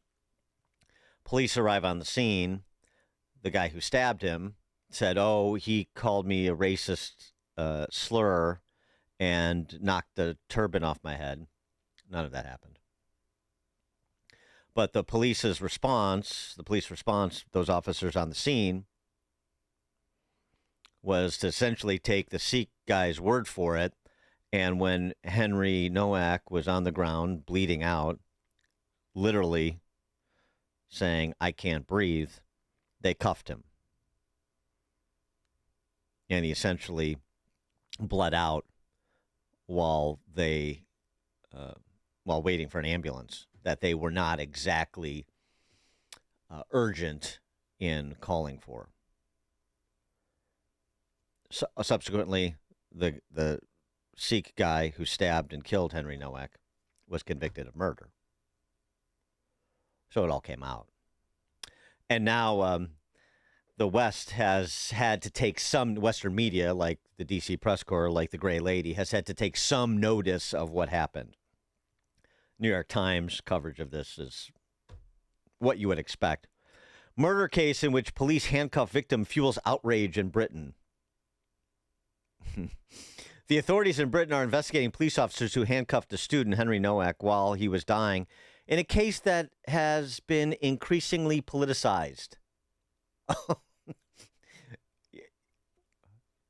Right. Politicized. I don't think that characterization was offered during the Summer of Love as it pertained to the George Floyd killing or any of the contextual factors there, but I digress. But going back to what I'm saying, that Brits are finding out about their government that I think is fueling the outrage,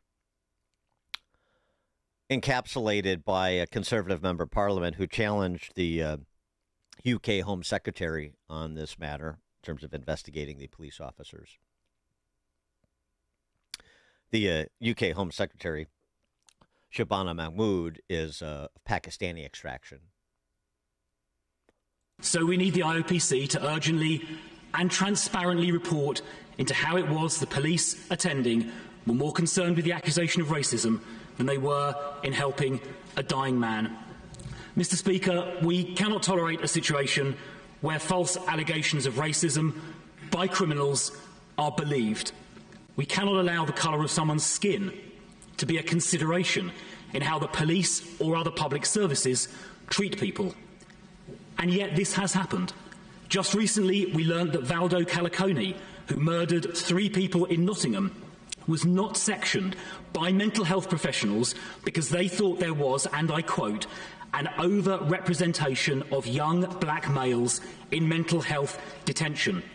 The consequent failure to section Valdo Calicone, in part because he was black, led directly to the murder of 3 innocent people. The head teacher of Axel Radicubana was accused of racist stereotyping when she described Radicubana as a threat to safety, and the risk assessment was watered down. Radicubana, of course, went on to stab and murder 3 young girls at a Southport dance class. But, Mr. Speaker, this has not happened by accident. It is enshrined in the police's own policy documents. The Police Anti-Racism Commitment, published in March 2025 by the NPCC and the College of Policing, urges police forces to reverse engineer the same arrest rates between ethnic groups, even though the offending rates are different, by treating different ethnic groups differently. Let that sink in for a moment. An official police document actually says people should be treated differently based on the colour of their skin. I've said before at this dispatch box at least twice that document should be withdrawn. The dangerous ideology of so-called anti-racism, allowing people to be treated differently based on race, must end.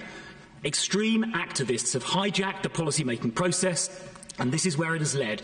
It has no place in policing. It has no place anywhere. So does the Home Secretary agree that the so-called police anti-racism commitment must urgently be withdrawn? It is morally wrong and it is dangerous as well. Police forces must focus on catching criminals and keeping the public safe. They must simply treat everyone exactly the same. What a concept. Of course, the problem isn't the document. The problem is that it reflects a culture that has enveloped the UK, as it has big city America, and persists, even though Nicole Hannah-Jones isn't feted in the way that she was when the 1619 Project was first rolled out in conjunction with the New York Times. Pulitzer Award-winning 1619 Project. Yeah, and Ibram Kendi and Robin DiAngelo aren't getting the same speaking fees they were getting a few years back. Don't think that this has all gone away. This has become part of the identitarian culture and who's in charge of the mediating institutions in the West, who's in charge of big cities in the West. 312-642-5600, alphawealthgroup.com, call and text line. It is interesting that it was actually memorialized in writing for the police to treat people of different races differently. I mean, you know, they tried to paper over that reality in this country. But feeling their oats, the identitarians in the UK, I guess they didn't feel the need to be modest in any, in any measure. Stunning. Quotas, right? But I mean, what happened to Henry Nowak, and what's been happening here is the same.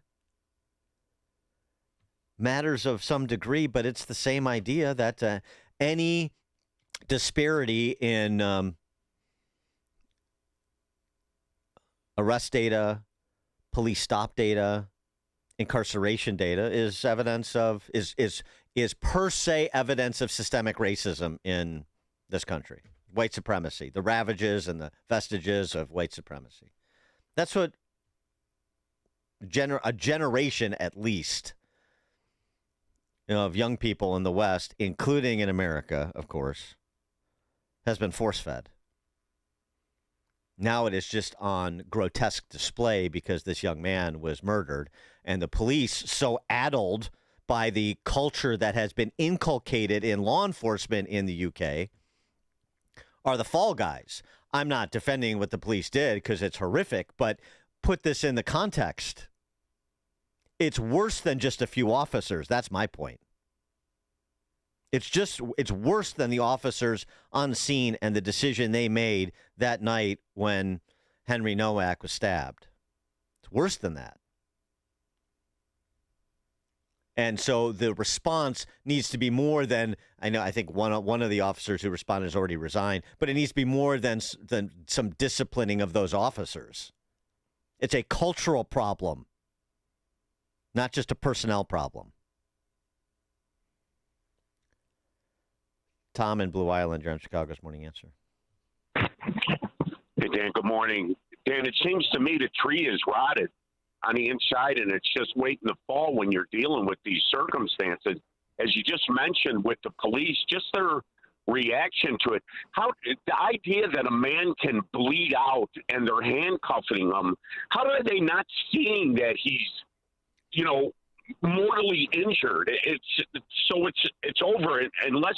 Unless you're willing to go to war with your own country, you've ceded authority to these. I don't even want to use the word.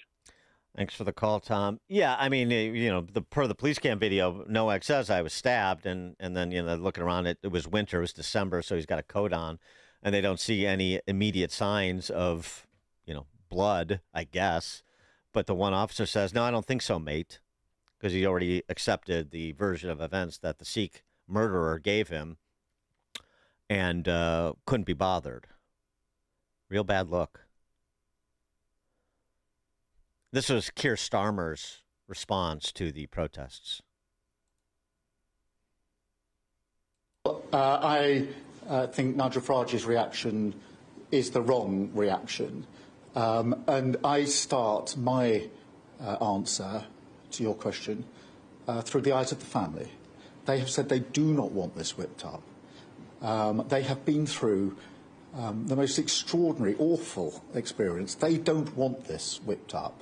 And Nigel Farage is completely wrong to use this to try and create division. He would be wrong in any circumstances.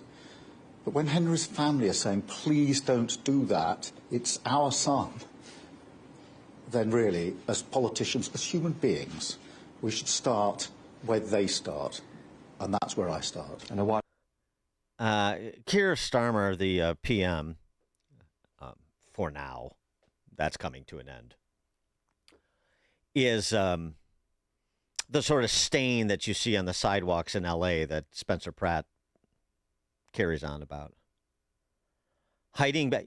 Starmer hasn't spoken at all about the Nowak murder until now, until the protests. But as conservative British commentators like Patrick Christie's was mentioned earlier in the week, genuflecting, making a big performative genuflection in solidarity with the BLM protesters after George Floyd, commenting on the San Diego mosque shooting the other week, but can't be bothered, even though this has been covered in certain media circles since December, can't be bothered to weigh in on what's going on here. Or the larger issue that conservative MP brought up, the anti-racism directives within law enforcement in the UK. And hiding behind the family. There was some physical altercations between some of the protesters and police, and I don't condone that either. But that's fine. That should be criticized. You got to keep it peaceful. But the idea that, to hide behind the family doesn't want this. All of a sudden, you're so concerned about the family. What Henry's dad said on the steps of that courthouse after the Sikh was convicted of murder was that he puts the responsibility 100% on the murderer for his son's death. However, he went on to say the police did not conduct themselves appropriately and Henry wasn't treated with the dignity that he deserved, and so on and so forth. So they're not giving a clean bill of health. They're not saying don't look at this, don't protest what's going on in this country. They didn't say that. If anything, based on the commentary, which was accurate and appropriate on police and was measured to the father's credit, it is calling for a protest. You pay attention to this. Your son could be next. Matt, Southside. Hey, good morning, Dan. Just like when something happens where one of these criminals gets killed by the police, I think with this situation, we have to talk about training. They definitely have to be retrained. We're always talking about retraining when the police are accused of something. But you know what? I think these police officers need to be retrained in how to treat people who are dying at the hands of these criminals. Thanks for the call, Matt. Lee and Hammond. From what I understand, in England, it's against the law to carry a knife in public, but these people are allowed because it's part of their culture. And then the other point I'd like to make, I don't understand the police officers that square off with the citizens after something like this. And then on one side of the coin, the other side of the coin, after the George Floyd thing, the police officers that had to stand by and let the cities burn, because are they that hard up for a job? When it comes down to this, when it could be your son or daughter next, is there nothing else they could do for a living? They need to quit en masse and not even give protection to these lunatic politicians that foster these kind of policies. Just walk out en masse. That's what needs to be done by the police officers. All right, thanks, Lee. Hear about the big stories of the day, then talk about them right here on Chicago's Morning Answer on AM 560. The Answer. Every morning, students and faculty fill your school's hallways. And every morning, parents trust you to know who's there with them. With ID Supply, that trust is earned and visible. From student and staff ID cards to secure visitor badge systems, ID Supply helps you instantly identify who belongs on campus at a glance, while keeping your entire facility safer. Visitor badges expire automatically, so no one stays longer than they should. And parents, they can feel confident knowing their school has a system in place. Need supplies? We've got you covered. ID card printers, ribbons, and custom lanyards in your school colors. Most orders ship same day. Parents, if your child's school doesn't have a visitor ID system, ask them about ID Supply, because knowing who's on campus shouldn't be a question. Get 10% off your first order with code SCHOOL10. That's SCHOOL10. Visit idsupply.com or call 800-647-5562. Again, that's 800-647-5562. ID Supply.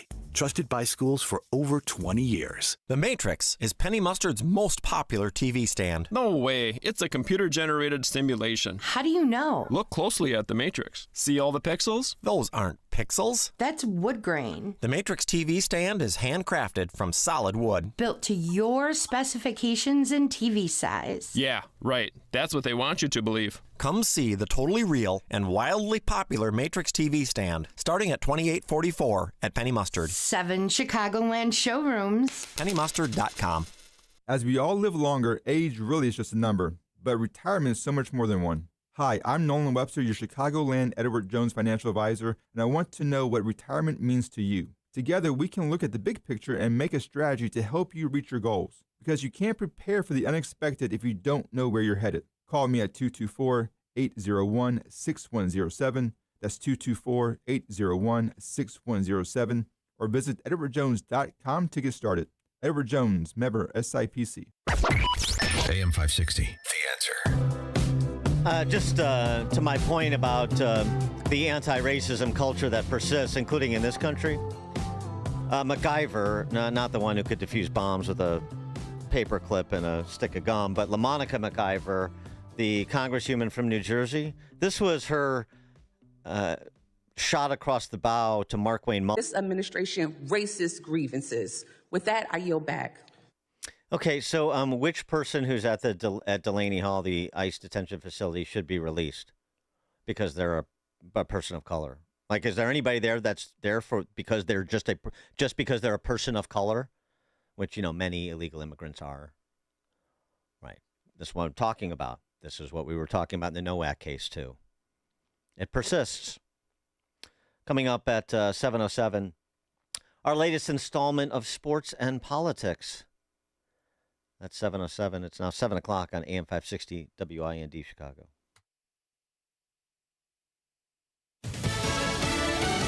Closing in on the deal, Gian Gelosi, Fox News. President Trump is keeping a positive mind over negotiations with Iran, despite the recent strikes between the two countries over the last couple days. Fox's Griff Jenkins at the White House. Despite Iranian reports that peace talks have ceased, President Trump says Tehran has not left the negotiating table, and a deal could soon come. The president also says Iran has agreed to one of his red lines. Iran has long maintained its nuclear program is for civilian purposes only, a claim heavily disputed by Iran's enriching uranium to 60%, with questions remaining over what will happen to the so-called nuclear dust. The world's leading nuclear watchdog issued a warning over the dangers posed by Iran's inventory of near bomb-grade uranium. Talks have also been challenged by Israel's increased fighting in Lebanon.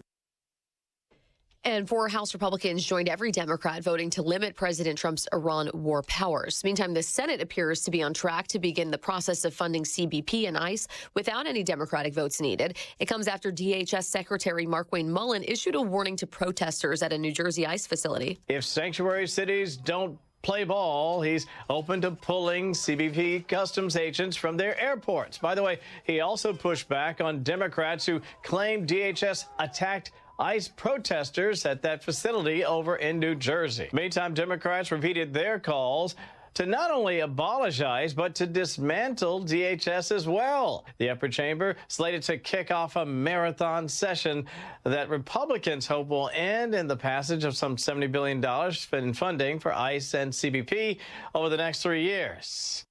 And that's Fox's Kevin Corke in Washington. Republican lawmakers appear to have cleared 2 major hurdles, dropping the DOJ's controversial anti-weaponization fund and removing funding for security related to President Trump's White House ballroom. America's listening to Fox News. 64 degrees at 7:02 on AM 560. The Answer. Good morning. I'm Mike Scott. A partly sunny and breezy afternoon ahead, a high of 86. Staff members at a zoo in Michigan City, Indiana, hospitalized after an incident involving wolves that followed the death of a wolf in a separate medical event. That wolf died of natural causes, and then there was an incident between wolves and animal care staff. The animals were just mostly sleeping while we were in there, so I'm really surprised that a zookeeper got attacked. Police say 2 injured staff members, ages 39 and 34, were stabilized at a nearby hospital with non-life-threatening injuries. Governor J.B. Pritzker says Illinois' new budget protects working families from new taxes.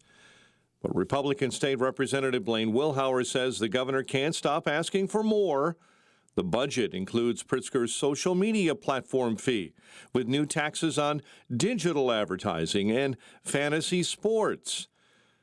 State Representative Wilhauer says Pritzker handed the people of Illinois $77 billion in tax increases and already is asking for more. That's more from you, more from our customers, more from your employees, more from our local communities, more.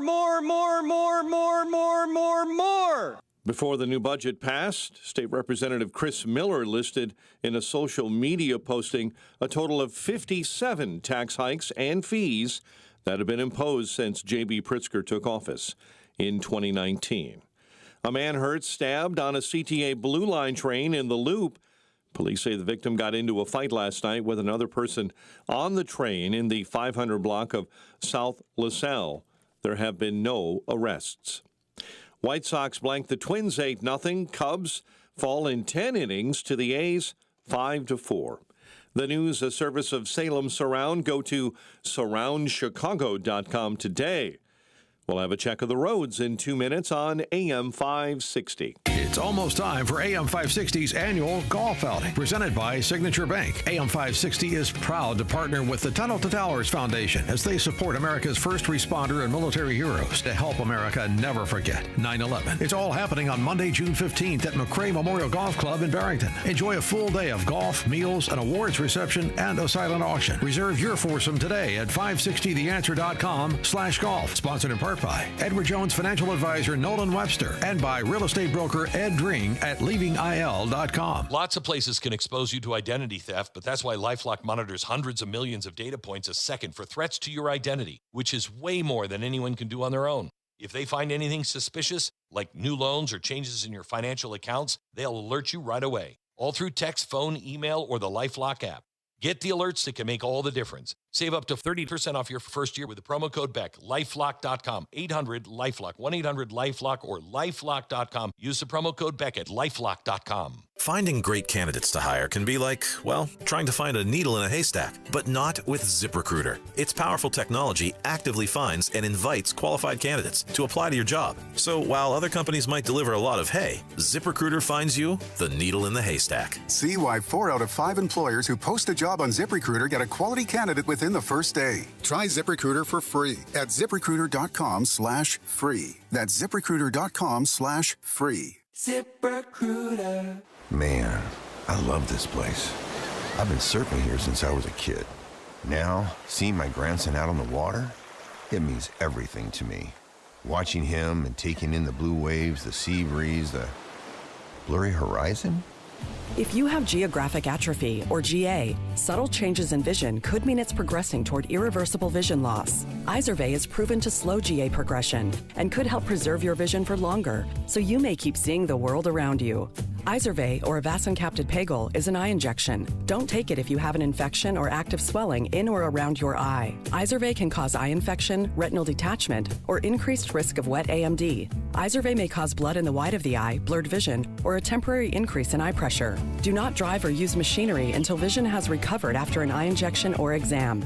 Ask your retina specialist how you can slow your GA with Izervay. To learn more, call 1-855-IZERVAY or go to izervay.com. Paid for by Astellas Pharma. You know what really keeps me up at night? It's the criminals feel more and more bold. They have no fear of any consequences because there are none. So I did what anyone with a family should do. I called Goldilocks. They're not just some cookie-cutter security company. Goldilocks has been protecting Chicagoland homes and businesses for 4 decades, 40 years. And they actually listen. Their technician comes out to the house. He takes a look at what you need to make your house a smart home with a security system you can monitor from anywhere. It's built specifically for me and my family. Motion sensors, smart locks, cameras, monitoring, all customized. I don't trust anybody in Illinois to protect my family. I do it, and I did it by calling Goldilocks. I trust Goldilocks to keep my house, my property, and my family safe. Tell them Sean Thompson sent you, and Goldilocks will include 3 months free monitoring with any new installation. Call Goldilocks at 708-889-5600.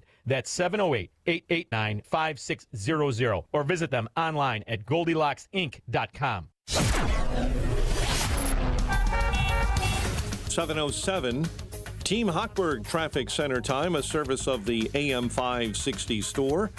Order your t-shirts, hoodies, and more from your favorite AM 560 brands, including Croft University. And you go to 560theanswer.com/store. Inbound Ike, you're jammed up between Manheim and Sacramento, all due to an earlier accident. Outbound Ike, your entrance ramp. The outbound on-ramp from northbound Manheim Road is shut down from an overturned dump truck and a fuel spill there. Delays on the Dan Ryan with an accident, left shoulder. It's in the express inbound at 35th. Chicago's Morning Answer continues next. Let's get the very latest now in the Air Right Heating and Cooling Weather Center.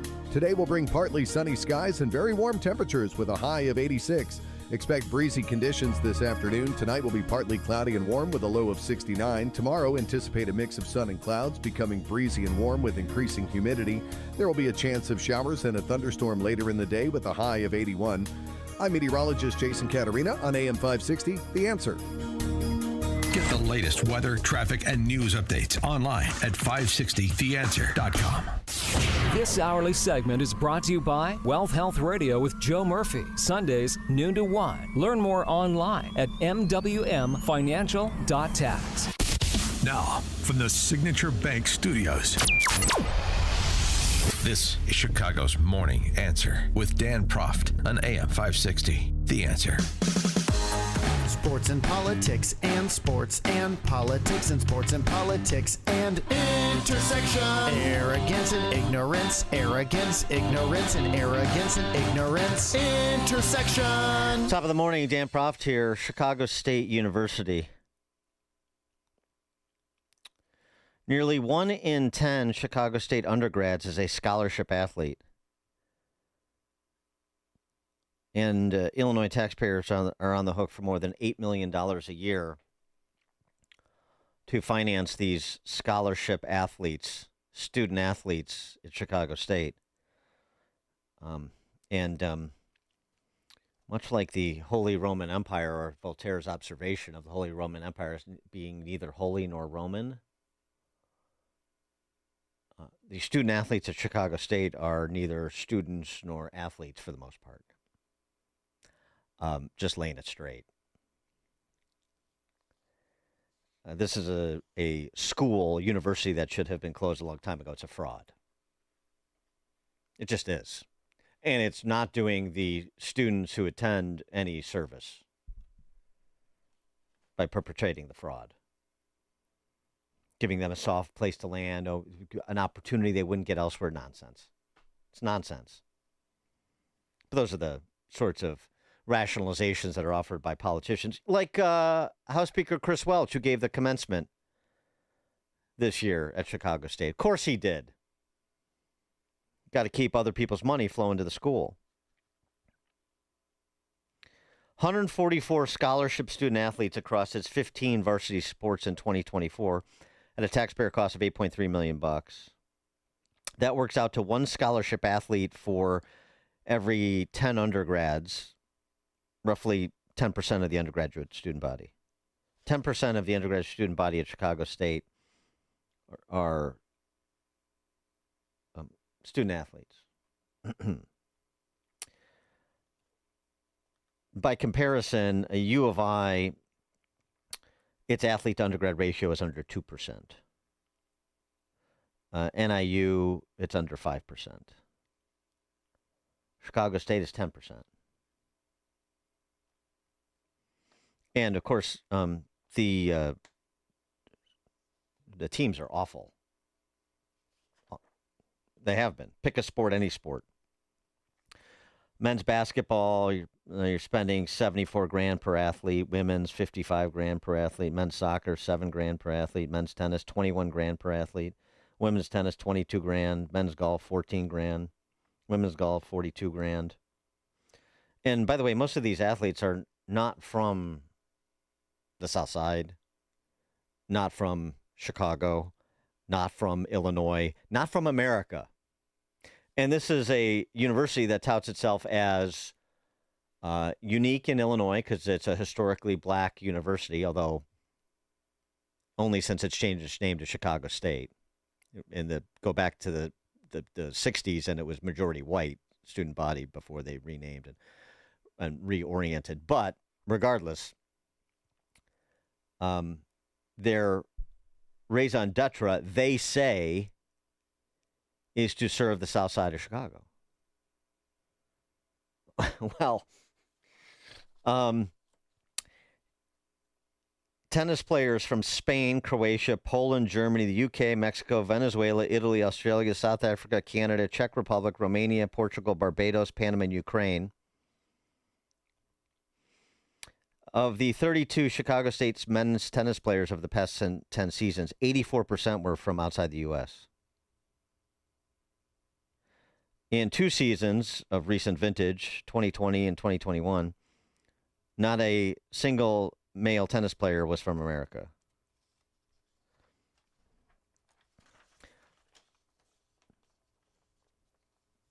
But they're coming from all over the country, all over the world, I should say, to go to school in Roseland. Seems curious. By the way, the men's tennis team, again, $21,000 per athlete, was 2-20 this year. Last year they were 1-11. The year before they were 3-21. Across 12 seasons, the Chicago State men's tennis program has compiled a winning percentage of 21%, 56-211. The women's team was 1-24 this year, led by a native of Poland. I mean, this is like a larger problem of tennis that Patrick McEnroe is talking about, not enough homegrown players and stuff. But this is different at Chicago State because, as I said, it's a regional public university that, according to it, is there to serve the South Side of Chicago and the state of Illinois.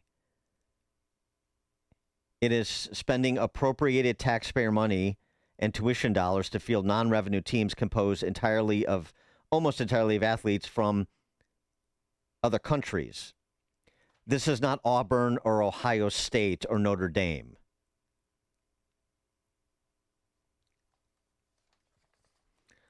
Oh, and by the way, getting back to the purpose of the university, which is to enlighten and inspire and develop the skills to allow young adults to go off into the world and flourish.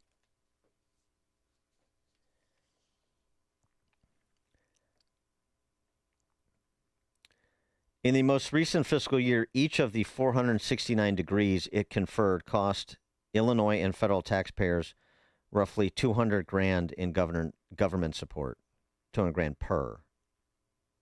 Each of the 204 bachelor's degrees, just the BAs, it cost the government on average $460,000. $460,000 per bachelor degree.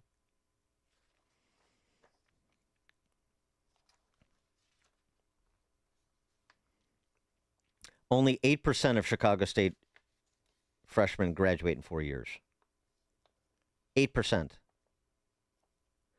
For comparison, the 6-year rate is 86% at U of I, 66% at Illinois State, 53% at NIU, and 27% at NEIU, Northeastern Illinois.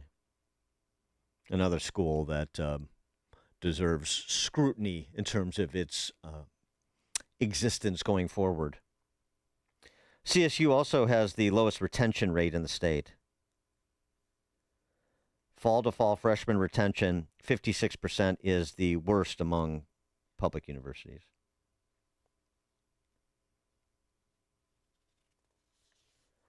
%. 312-642-5600, alphawealthgroup.com. Call and text line. George in Naperville, you're on Chicago's Morning Answer. Yes, Dan, are any of the student athletes receiving scholarships elite bicyclists? That's not listed on the sports. Yeah, and I don't know, but it wouldn't surprise me if they get money to build a velodrome over at on the south side, because why not? Continue funneling money here. As I said, it's really interesting. More than 85% of new Chicago State University entrants are deficient in at least one of three fundamental areas. They cannot pass a mandatory competency test in reading or writing or computation, and must be able to do so or will not be graduated. More than 85% of new Chicago State University entrants are deficient in at least one of three fundamental areas. They cannot pass a mandatory competency test in reading or writing or computation. You know when that statement was made? 1977. Casey Banas, a Chicago Tribune education editor, reporting in 1977. And 40 years later, what do we have? That term in 1977, and how much have we spent? That term in 1977, 36 faculty members were teaching remedial writing and math to a little more than 1,000 students. CSU president at the time, Chicago State University president Benjamin Alexander, was personally tutoring students, quote, unable to multiply 9 times 8, unquote, twice a week at 8 a.m. This is all Tribune reporting. The school had what Casey Banas, the Tribune education editor, called one of the nation's most extensive remedial education programs. But they exist. They play a special place in serving the South Side of Chicago as a majority black institution in terms of enrollment. Okay, well, how are you serving the majority of black students that you've had for the last 40 years? Well, I hesitate to do sort of the follow-up to find out where all of these graduates ultimately are, particularly as many of them are taking out loans, despite the state support, taxpayer support. It's a scam. It's a scam for the adults in the system to provide salaries and benefits for the adults in the system, even the well-intentioned ones. If something about the road to hell is paved with those, the good intentions, the outcomes for the students are what matter. But I guess if they don't matter for the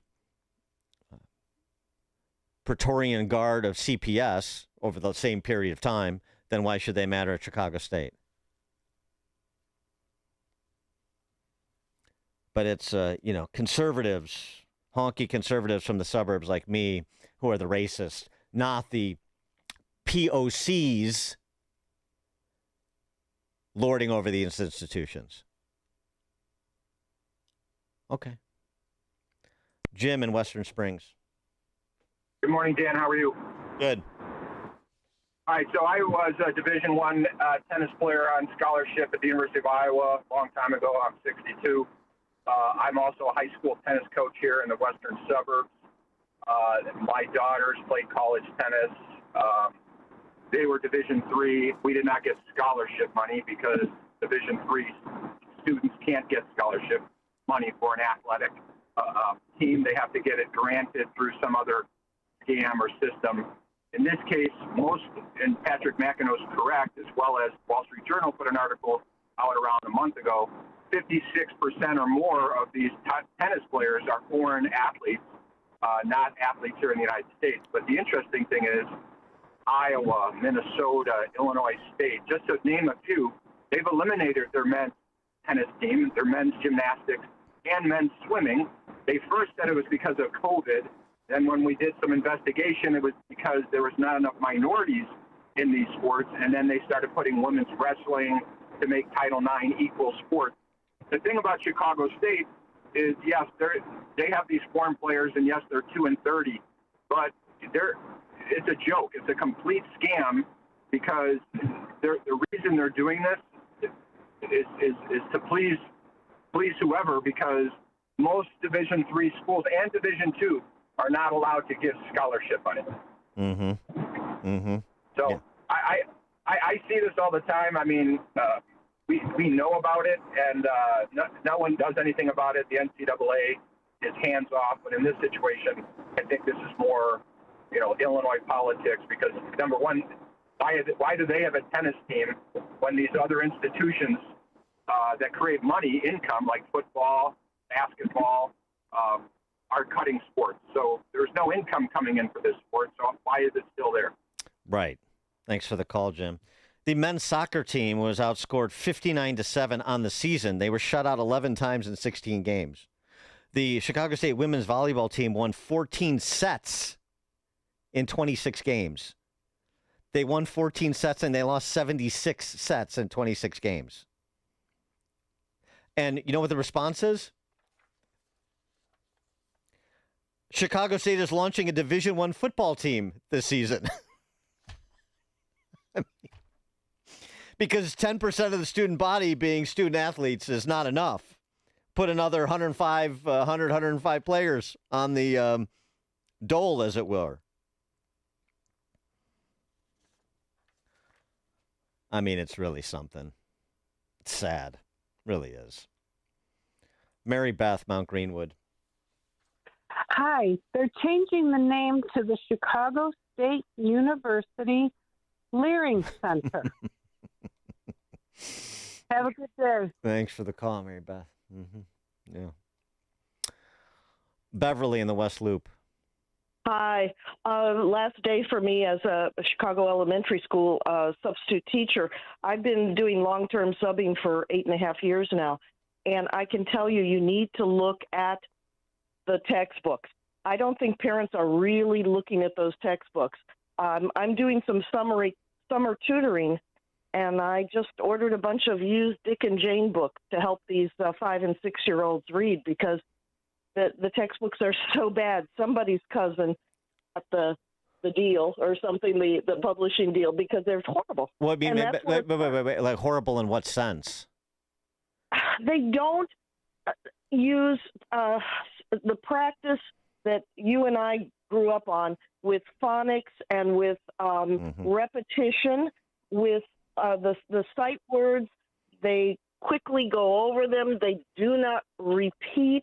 I was trying to teach some grammar to second graders on adverbs. They gave half a page with 2 examples. Then they gave them 3 sentences to practice on. That was it. I had to go out and augment. I'm constantly augmenting with various things that I can order online to help these students get actual practice. Thanks for the call, Beverly. Appreciate the perspective. Roger in DeKalb. Hey, Dan. Yeah, athletics is a nightmare. I've known people in the administration at NIU all my life. Every time they go to a bowl game and they talk about how much they're going to make on the bowl game, it costs them 3-4 times that much to actually go to the bowl game. Every aspect of athletics is a money loser. It costs way more than what they say it does. But the bad thing about NIU is they started a chance program in 1968 for underprivileged people. It was like, it's always been lauded as this great opportunity for everybody. Well, when they were celebrating the 40th anniversary in 2018, people looking into it find out that in all that time, they graduated between 4 and 5% of people who went through it. So all this braggadocio about helping people They were not helping anybody. They were, like you said, they were just putting people in these places to fill up spaces and create jobs with no end to them. And that's the real tragedy. These people that claim they care for minorities, they're just completely full of it. Thanks for the call, Roger. Not according to Buddy Rome, the first head football coach in Chicago State history. Buddy Rome II. Excuse me, Bobby Rome. Bobby Rome II. Bobby Rome. Bobby Rome II said, we're starting here on the south side, then we spread across Chicago, then Illinois, then we go national.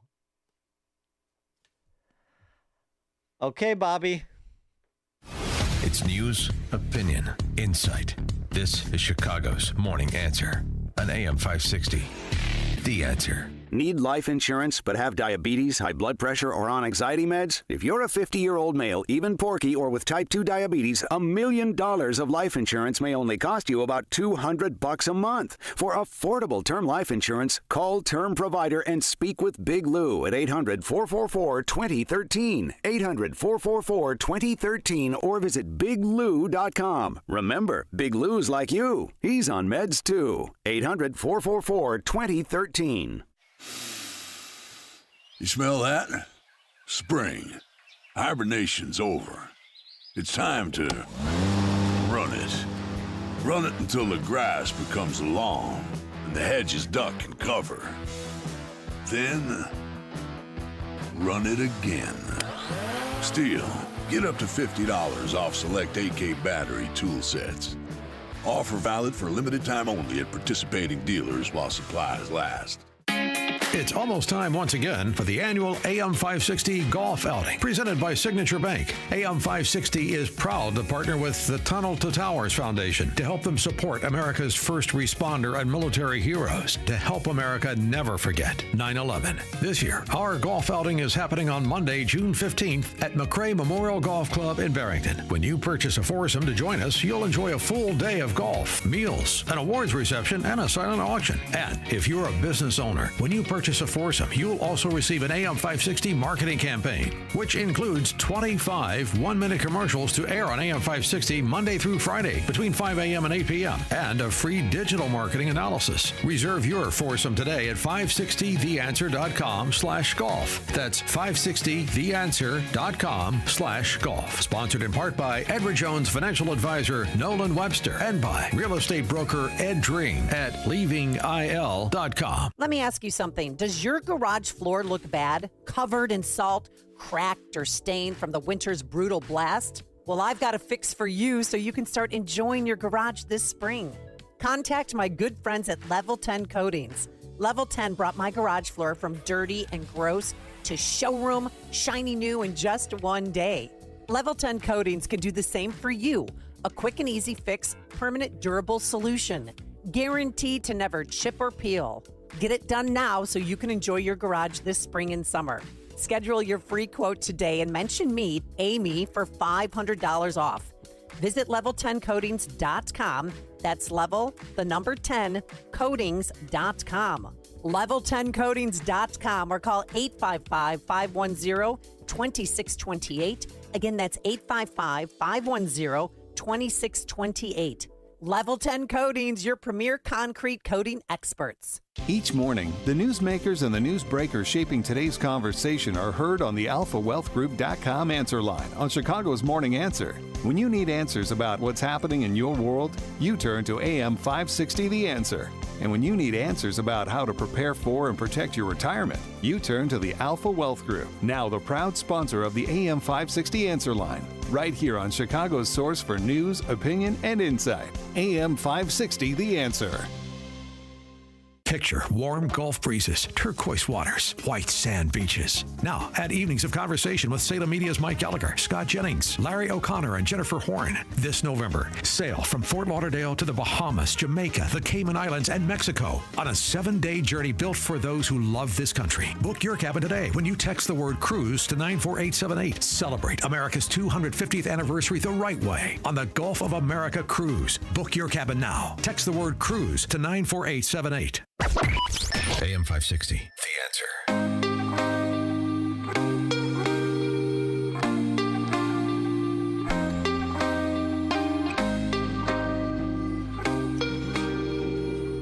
up at 7:37, we'll talk AI with Frank Diana, Principal Futures at Tata Consulting Services. That's 7:37. Now we check the headlines with Mike Scott.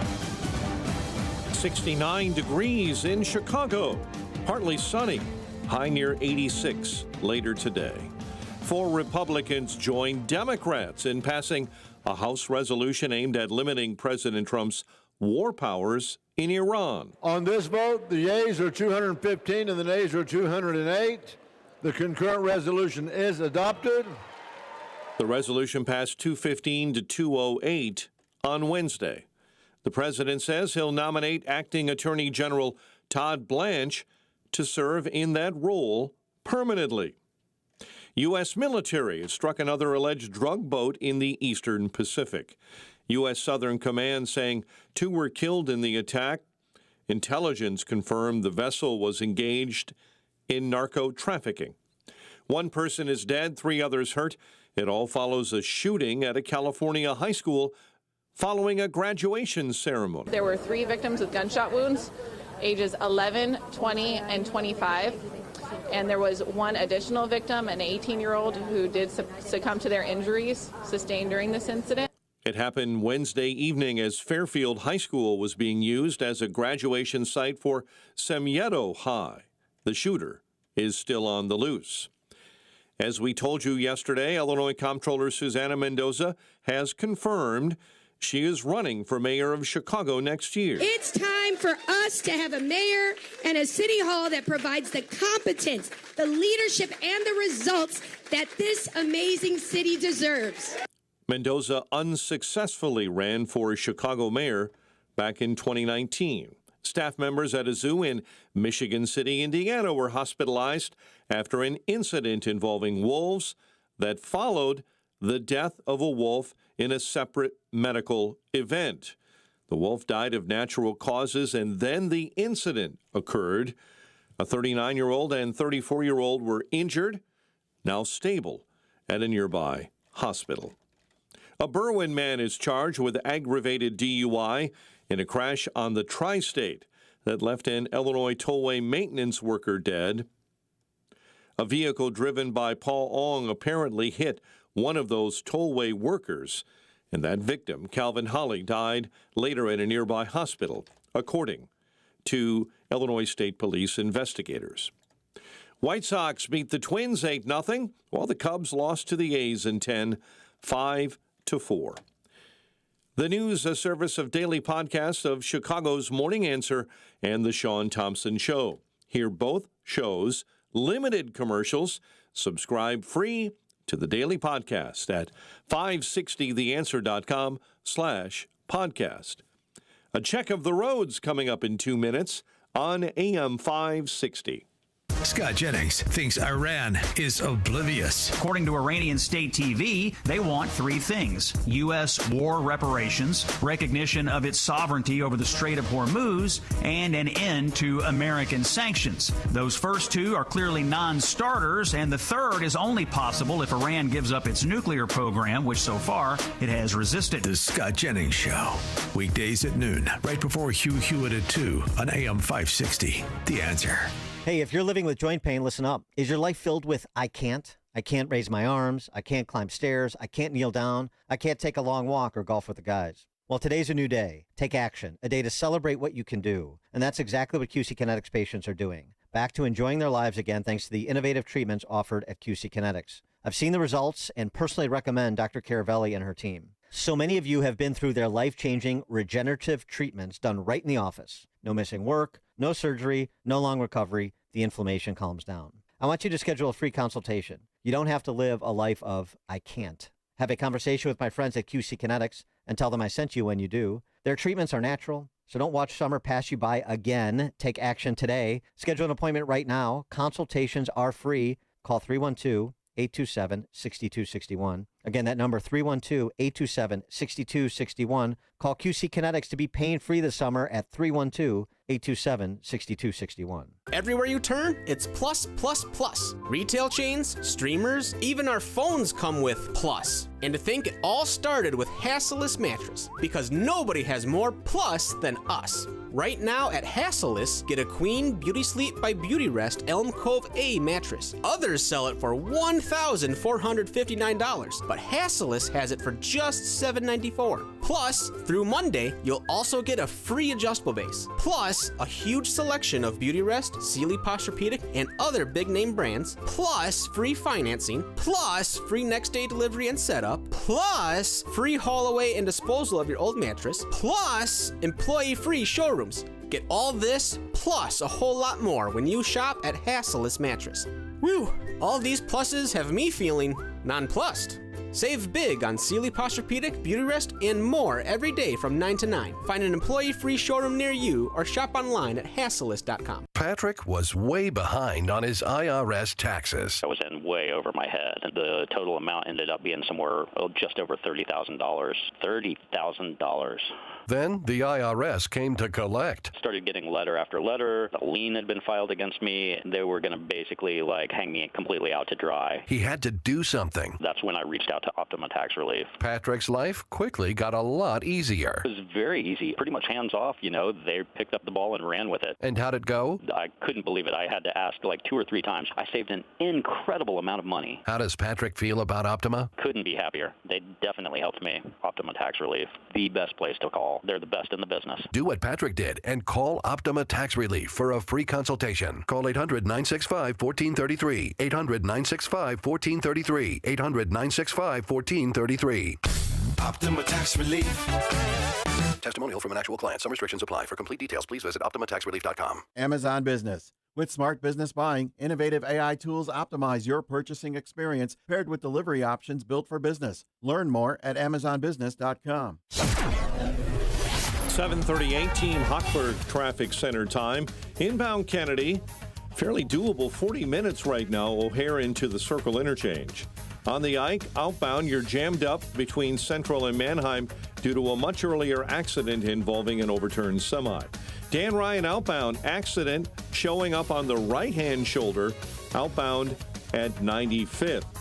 Delays on the Jane Addams, eastbound 990 hitting the brakes at Meacham, and stop-and-go traffic due to roadwork delays northbound on Route 53 at Kirchhoff. Traffic is a service of Compassion International.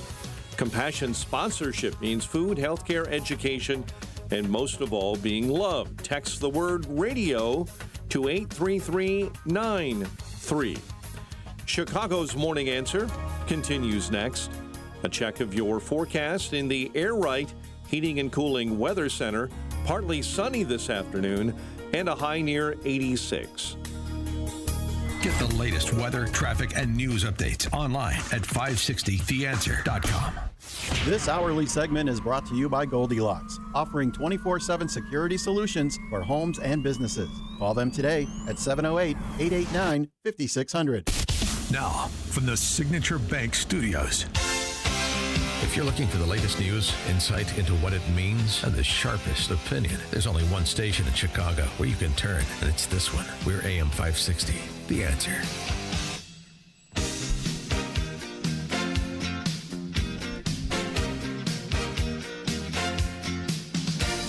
Top of the morning, Dan Proft here. So, OpenAI impresario Sam Altman says this about AI's development. If history is any guide, we will figure out new things to do and new things to want and assimilate new tools quickly. Job change after the Industrial Revolution is a good recent example. Expectations will go up, but capabilities will go up equally quickly, and we'll all get better stuff. We'll build ever more wonderful things for each other. People have a long-term, important, curious advantage over AI. We are hardwired to care about other people and what they think and do, and we don't care very much about machines. Is that history's guide? somebody else who points to history to apply lessons to our current technological revolution is our next guest, Frank Diana, the principal futurist at Tata Consultancy Services. He writes at frankdiana.net. Frank, thanks for joining us. Appreciate it. Oh, thanks for having me back. What do you think about Sam Altman's observation? Is that, and I guess that's sort of a commentary on the debate around the coming singularity, if I can use the industry jargon. What do you think about that? Well, I mean, first, some historical inaccuracies in that statement that you read, because really, if you look back to the Industrial Revolution, there was some periods of human misery following the Luddite movement in 1811. And so if you think about what really transpired, we didn't just look at technology as something that saved us, but had to go through periods of challenge and struggle before, the ultimate gains that we now all enjoy came to pass. So, a little bit inaccurate in terms of the history comparison. But having said that, AI does have the potential to do some great things. Yeah, I mean, it's right. It's not so seamless as Sam Altman spins it out. It's fits and starts and early adapters and late adapters and conflict resolution. I mean, that happens with any technology or technological revolution on the scale that we're discussing. Correct. And so you wrote a piece at your site there, frankdiana.net, talking about old limits and change comes when old limits can't carry the system load. So, give us your perspective on where you think we are with the loads on the system, and as we're in real time development, what AI's impact could be. That's great. So the premise here, using history as a guide, is that every age, let's call this the industrial age, has its set of limits. They're usually invisible until pressures mount and the constraints of a given system start to become more visible. As that happens, then the current system starts to stress. And ultimately, in the past, at one age gave way to another when those systems can no longer hold. And so that's the premise, that's the thesis in terms of history and what's happened in the past. So the question becomes, what are the limits of the industrial system? And are we starting to see some of the constraints because all the pressures are starting to mount? And now, AI is obviously a significant piece of the conversation, but there are honestly pressures across every domain, whether it's geopolitics, society, economics, et cetera. And so what I look at is the set of pressures across these domains, how they're coming together, and what limits they're exposing.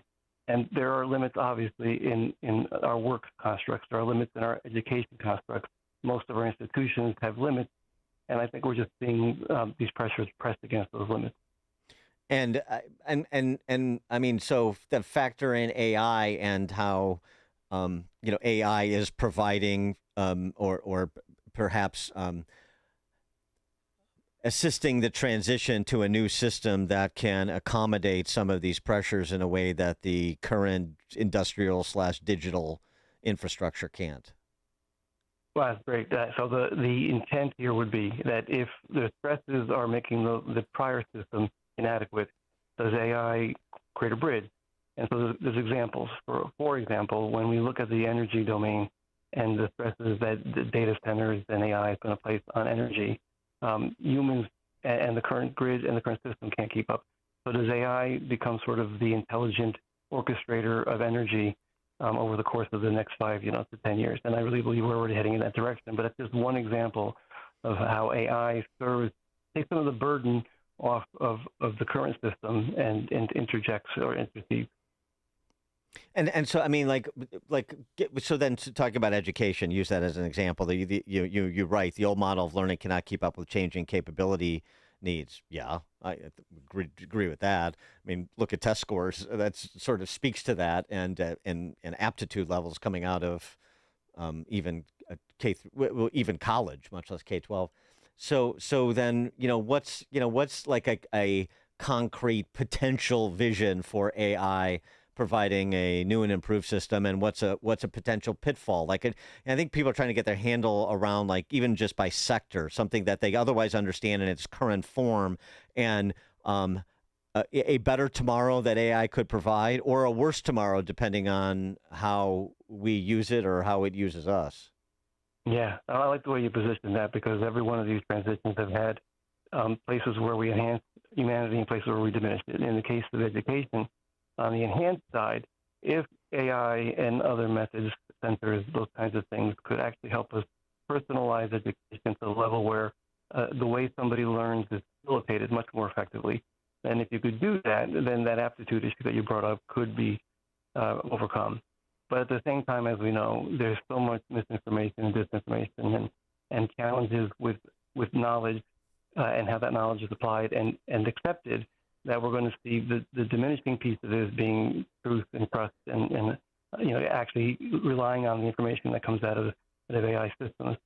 So those are the kind of dual paths that have always played out, in this case, education. So there are those paths here as well.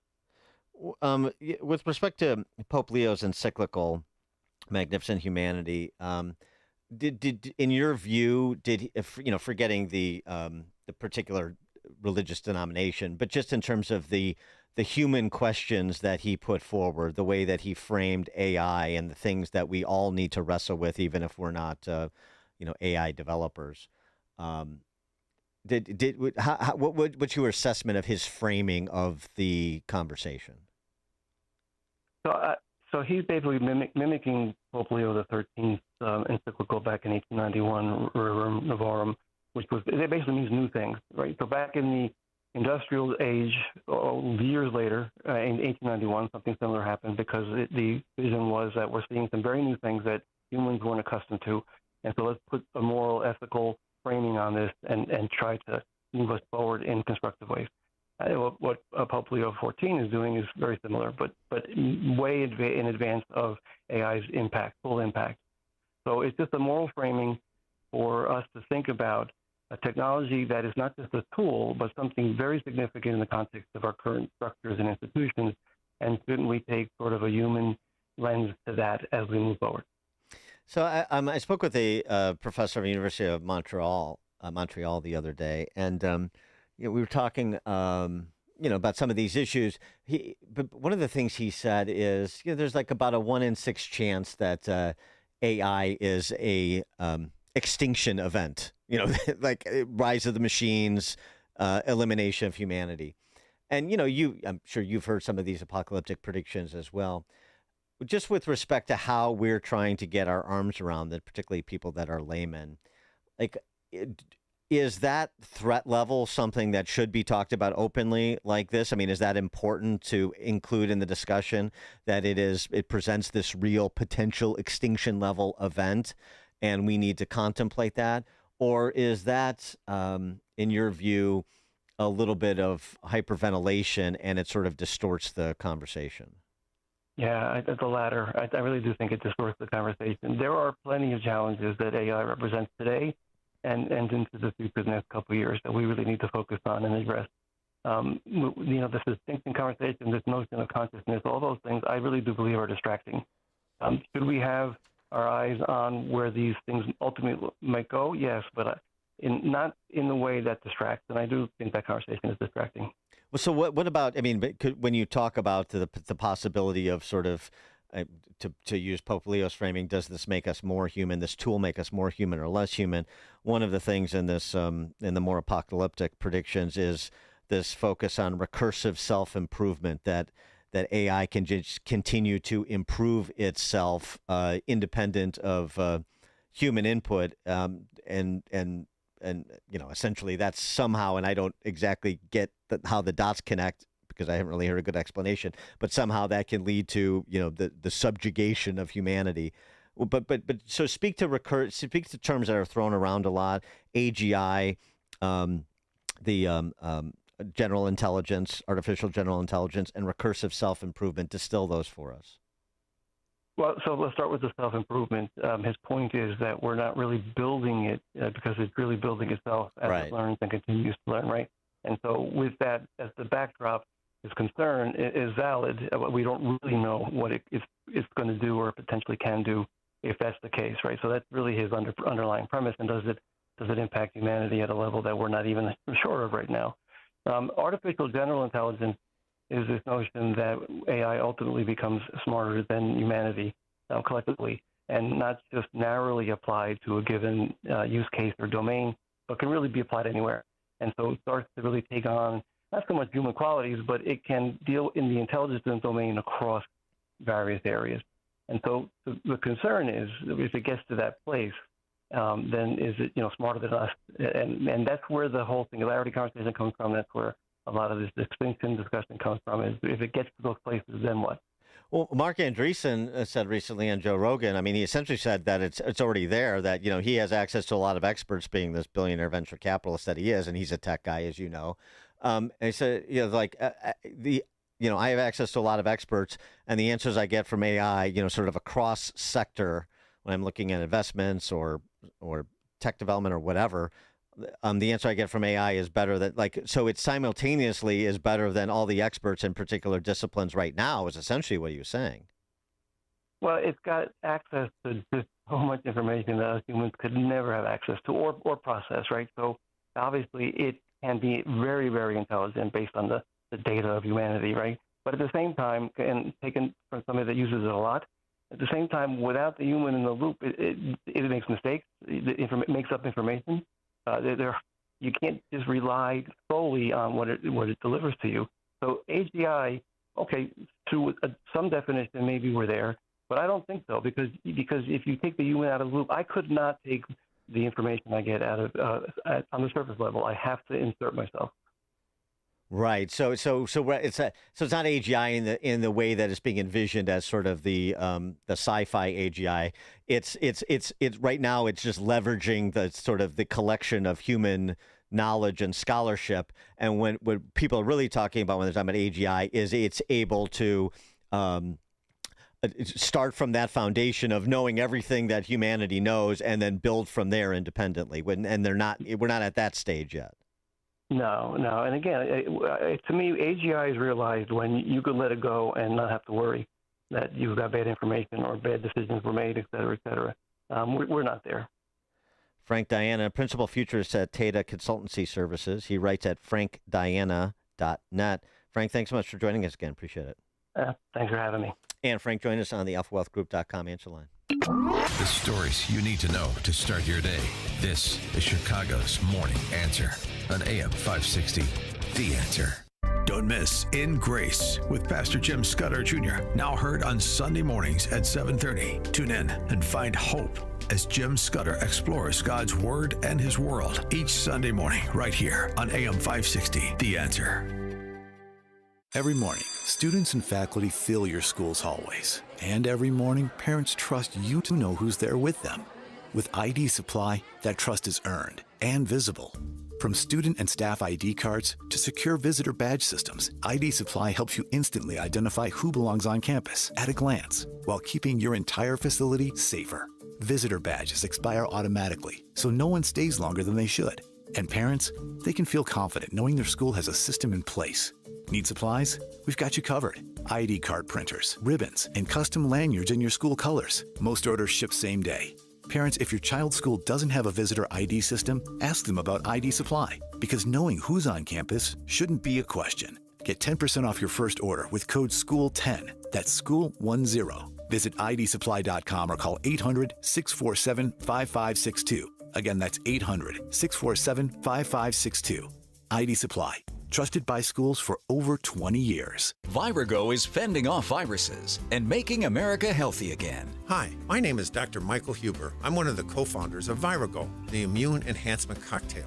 Here are what some Virago users have to say. I started using Virago a little more than a year ago. I have 3 school-age kids, and they are constantly bringing home whatever bug is going around school, whether it's a cold, a sore throat, whatever it is. Everyone in the house was getting sick. I started taking Virago to help boost my immune system, and it worked. I haven't been sick since starting Virago. I use just a half a dose daily unless I feel like I'm getting something. Then I'll take a full dose for a day or two, and I'm fine. I also feel great and more on top of my game, like my memory is sharper. I'm not forgetting things. I absolutely recommend Virago. Boost your immune system with Virago. Order your bottle today. Visit myvirago.com. That's myvirogo.com. And use promo code IMMUNE to get 30% off. That's myvirago.com. Use coupon code IMMUNE to save 30%. Virago and Maha, making America healthy again. Your kitchen's outdated. Your bathroom feels cramped. Every day you wait, prices go up. And you keep living in a space that doesn't work. At Forever Remodeling, one team handles everything. Design, planning, and installation, start to finish. We show you your new space in 3D before we ever break ground. No surprises. With flexible financing options, the home you want is closer than you think. Visit foreverremodeling.com. That's the number 4, everremodeling.com to schedule your personalized in-home design consultation. Mike Lindell and the MyPillow employees want to thank you for your great support this past year. They want to make 2026 the best year ever. So to thank you, they are giving you free shipping on your entire order and wholesale pricing. So they are bringing back the mega sale. For example, the classic MyPillows, regularly $49.98, now only $14.98. Turn any mattress into the best mattress ever with the made in the USA MyPillow My Mattress Topper and save up to $100. Get a set of MyPillow Giza Dream Sheets for as low as $29.98 or the 6-pack towel set for only $34.98. To get the best specials ever, go to MyPillow.com and use promo code LIBERTY or call 800-489-0201 and use promo code LIBERTY. These offers won't last long, so call 800-489-0201 or go to MyPillow.com and use promo code LIBERTY. Order now and your entire order ships absolutely free. Have you been watching gold and silver lately? Hard to ignore. Back in January of 2025, silver was under $30 an ounce, and now it's more than doubled. Again, not bad, right? Some experts say this bull market is just getting started. Others say it's a good time to take some money off the table. Either way, whether you're buying or selling, Fox Valley Coins in Naperville is the place to go. They stock large quantities of all the major bullion coins and bars. And here's what sets them apart. Unlike places that only pay melt value, Fox Valley Coins pays more for high-grade coins and scarcer dates. That's real money left in your pocket. They also buy scrap sterling flatware, jewelry, silver-plated items, and old proof sets. And they specialize in U.S. and foreign collector and investment coins and currency, both buying and selling. Fox Valley Coins, one light north of I-88 on Route 59 at Ferry Road in Naperville. Family-owned with integrity since 1981. Take the journey of living a happy, successful, and meaningful life through God. Listen to It's Time with Dan Lights, Sunday mornings at 9 on our sister station, AM 1160. Hope for your life. AM 560, The Answer.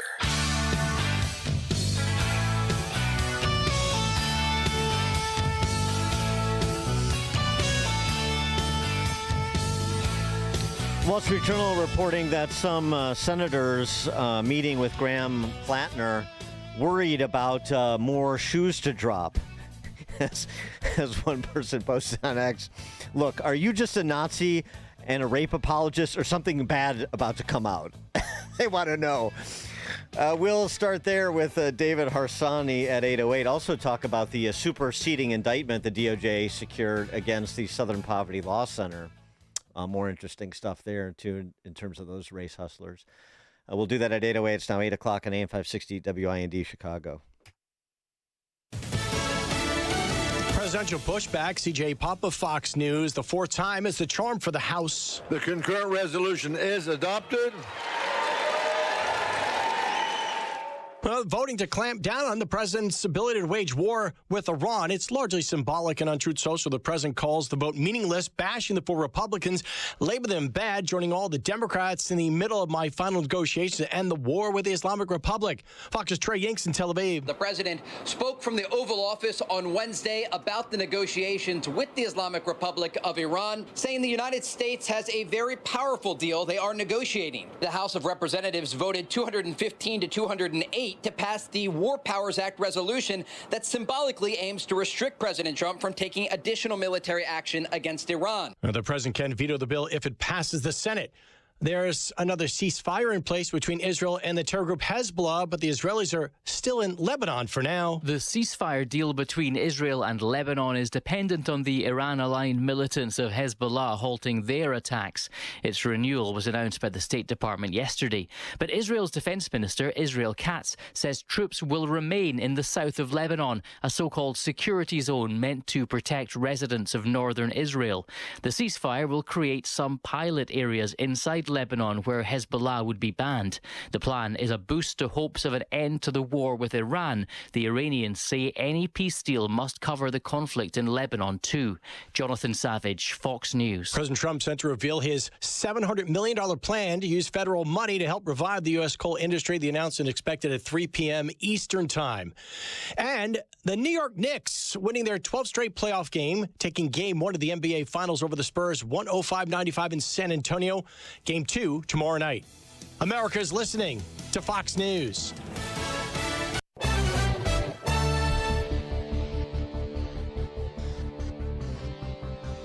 In Chicago, 66 degrees at 8:02 on AM 560. The Answer. Good morning, I'm Mike Scott. Comptroller Susana Mendoza running for mayor of Chicago next year. Current Mayor Brandon Johnson hasn't officially said he will be running for his second term, but sounded like he is already responding to Susana Mendoza yesterday. I will say this. Here's a good thing about governance. I don't have to give speeches because we can actually just show our work. And the work is clear. Governor J.B. Pritzker says Illinois' new budget protects working families, but Republican State Representative Blaine Wilhauer says the governor can't stop asking for more. Wilhauer is saying Pritzker handed the people of Illinois $77 billion in tax increases and now wants even more. When's it ever going to be enough? This isn't governing. It's an addiction. This state is addicted to spending money it doesn't have. It's addicted to creating programs it can't afford. It's addicted to making promises it can't keep. And it's addicted to coming back to the taxpayers constantly to clean up the mess. In other news we're following, a man was hurt, stabbed on a CTA Blue Line train in the Loop last night. No arrests have been made. And the Kane County coroner revealing a cause of death for a woman found dead in a retention pond in Aurora. Shafia Murad's body was located Monday. An autopsy determined her cause of death to be drowning. White Sox shut out the Twins 8-0, while the Cubs lost to the A's 5-4 in 10. The news, a service of the daily podcast of Chicago's Morning Answer and the Sean Thompson Show. Subscribe free at 560theanswer.com/podcast. Time now for the AM 560 Business Beat, a service of Signature Bank. I'm Charles Payne, and this is the Fox Business Report. Crude oil futures are off recent highs and below $100 a barrel after Israel and Lebanon agreed to renew their ceasefire agreement. Broadcom shares are down 13%. The chipmaker's quarter was solid and demand remains strong, though Wall Street was expecting a more optimistic forecast. Investor Bill Ackman is selling his remaining stake in Universal Music Group. His 2 takeover offers failed. The Wall Street Journal says Ackman's firm, Pershing Square, is expected to make $600 million in profits from the 5-year investment, though. Comcast is revealing more plans for its British theme park business. It plans to invest more than $8 billion in the United Kingdom to build and run Universal's first European resort. That's your Fox Business Report. I'm Jenny Coselda. Invested in you. It's almost time for AM 560's annual golf outing, presented by Signature Bank. AM 560 is proud to partner with the Tunnel to Towers Foundation as they support America's first responder and military heroes to help America never forget 9/11. It's all happening on Monday, June 15th at McRae Memorial Golf Club in Barrington. Enjoy a full day of golf, meals, an awards reception, and a silent auction. Reserve your foursome today at 560theanswer.com/golf. Sponsored in part by Edward Jones Financial Advisor Nolan Webster and by real estate broker Ed Dring at leavingil.com. The IRS just lost thousands of experienced agents. Unfortunately, your tax debt didn't disappear with them. Right now, the IRS is understaffed and overwhelmed. Now is the time to put your IRS issues behind you. Do you owe $10,000 or more to the IRS? Has the IRS garnished your wages yet? Have they grabbed your bank account yet? They will if you ignore them long enough. This is Patrick Noon with PJN Tax Solutions Group. We are a local tax resolution firm located right here in St. Charles, Illinois. Don't call some 1-800-FIRM 10 states away. We're right here. Listen, this is your window of opportunity. Our tax resolution team knows exactly how to leverage the chaos. But you need to act before the IRS regroups. Call us now. The IRS is in disarray. We are not. 630-415-5296. That number again, 630-415-5296. Or just Google, I want the IRS off my ASS. Man, I love this place. I've been surfing here since I was a kid. Now, seeing my grandson out on the water, it means everything to me. Watching him and taking in the blue waves, the sea breeze, the blurry horizon. If you have geographic atrophy, or GA, subtle changes in vision could mean it's progressing toward irreversible vision loss. Izervay is proven to slow GA progression and could help preserve your vision for longer, so you may keep seeing the world around you. Izervay, or avacincaptad pegol, is an eye injection. Don't take it if you have an infection or active swelling in or around your eye. Izervay can cause eye infection, retinal detachment, or increased risk of wet AMD. Izervay may cause blood in the white of the eye, blurred vision, or a temporary increase in eye pressure. Do not drive or use machinery until vision has recovered after an eye injection or exam. Ask your retina specialist how you can slow your GA with Izervay. To learn more, call 1-855-IZERVAY or go to izervay.com. Paid for by Astellas Pharma. 8:07. Let's get an update on the roads now. Traffic is service of Fox Valley Coins in the Team Hochberg Traffic Center. No waiting, no problems at Fox Valley Coins. And no charge for in-store verbal appraisals. FoxValleyCoins.com. Eisenhower inbound, accident left shoulder. Right now it's inbound at Central. Remember, outbound, you've got an overturned semi being cleared on the outbound on-ramp from northbound Manheim Road, causing some light delays. Dan Ryan stop and go inbound in the locals between Garfield and Roosevelt. And solid traffic on Route 53 in the roadwork zone northbound right at Kirchhoff. Chicago's Morning Answer continues next. And a check of your forecast in the Air Right Heating and Cooling Weather Center. Today will bring partly sunny skies and very warm temperatures with a high of 86. Expect breezy conditions this afternoon. Tonight will be partly cloudy and warm with a low of 69. Tomorrow anticipate some sunshine followed by increasing clouds. It'll be breezy, warm, and more humid with a couple of showers and a thunderstorm, mainly later in the day. The high will reach 81 degrees. I'm meteorologist Jason Caterina on AM 560, The Answer. Get the latest weather, traffic, and news updates online at 560theanswer.com. This hourly segment is brought to you by Forever Remodeling. Stress-free and high-quality remodeling. View their stunning transformations online at the number 4everremodeling.com. Now, from the Signature Bank Studios. This is Chicago's Morning Answer with Dan Proft on AM 560. The Answer.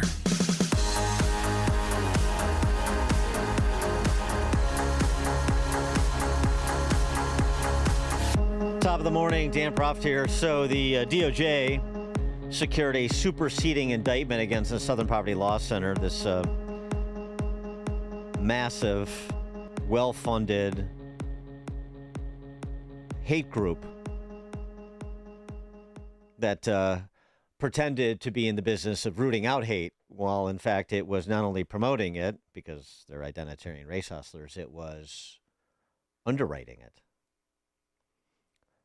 Again, for those not familiar, the Southern Poverty Law Center and any pro-life, pro-family organization, individuals on their hate list, their hate map. And this was used by corporations and media to tar and feather people, or to prevent them from, getting access to philanthropic dollars and contracts, etc. They claim to exist to dismantle white supremacy, but again, according to the DOJ indictment and now superseding indictment, they actually were propping up the hate. They told donors they were raising money to destroy, because you got to keep the money flowing. So you got to keep the hate going. According to the indictment, the field sources used by the Southern Poverty Law Center, they finance to attend extremist rallies, host rallies, grow existing chapters, create new chapters, recruit individuals, donate to extremist leaders, purchase cross-burning material, create racist paraphernalia, and pay living expenses for those doing all of the above. They set up fictitious entities to fund these quote-unquote field sources. And, there's many of them are named under aliases in the indictment. For example, they paid somebody that goes by the handle F9 $1.2 million. This person, F9, was in a romantic relationship with an SPLC employee. He also raised funds for the National. They paid more than $70,000 to F30, a Nazi, KKK, and Aryan Nations leader. F30 asked SPLC to help him or her leave the movement.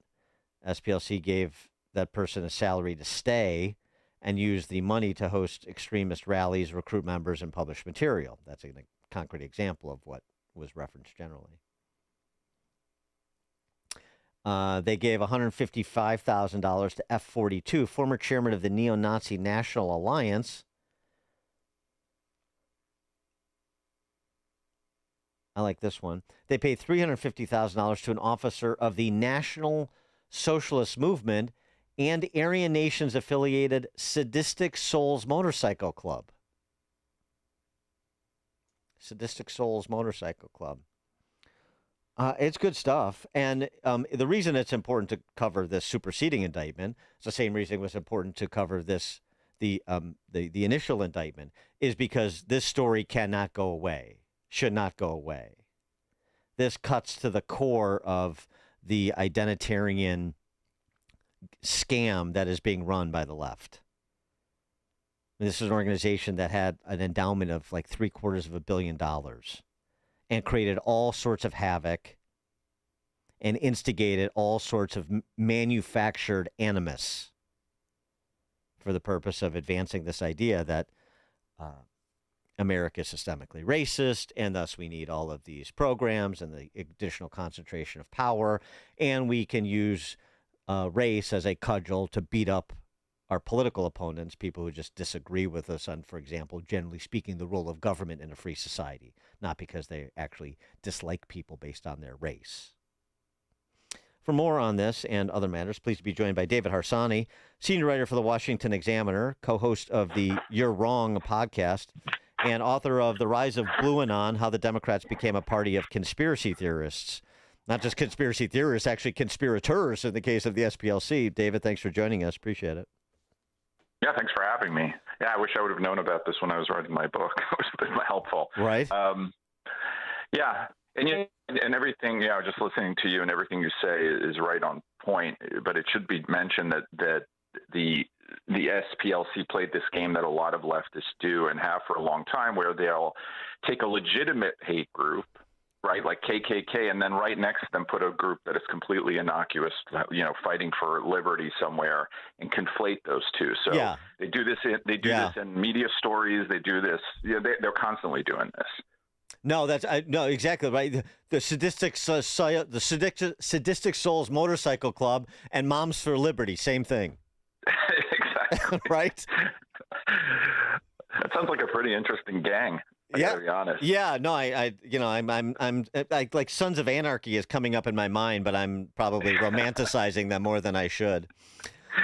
Yeah. I want to get your take too. Let's talk a little midterms.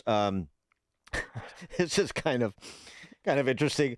Graham Plattner, a couple of things this week, not just in terms of more coming out about him, but Janet Mills, the governor and who suspended her campaign, is running around saying, look, I just suspended my campaign. I didn't withdraw from the race, so I'm still an option. That's number one. And number two, you've got this report that some Dem senators are meeting with Plattner because there's afraid, something bad might come out because it's not quite bad enough yet.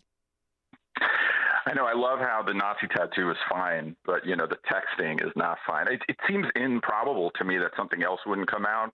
The guy is obviously not a good person or hasn't been a good person.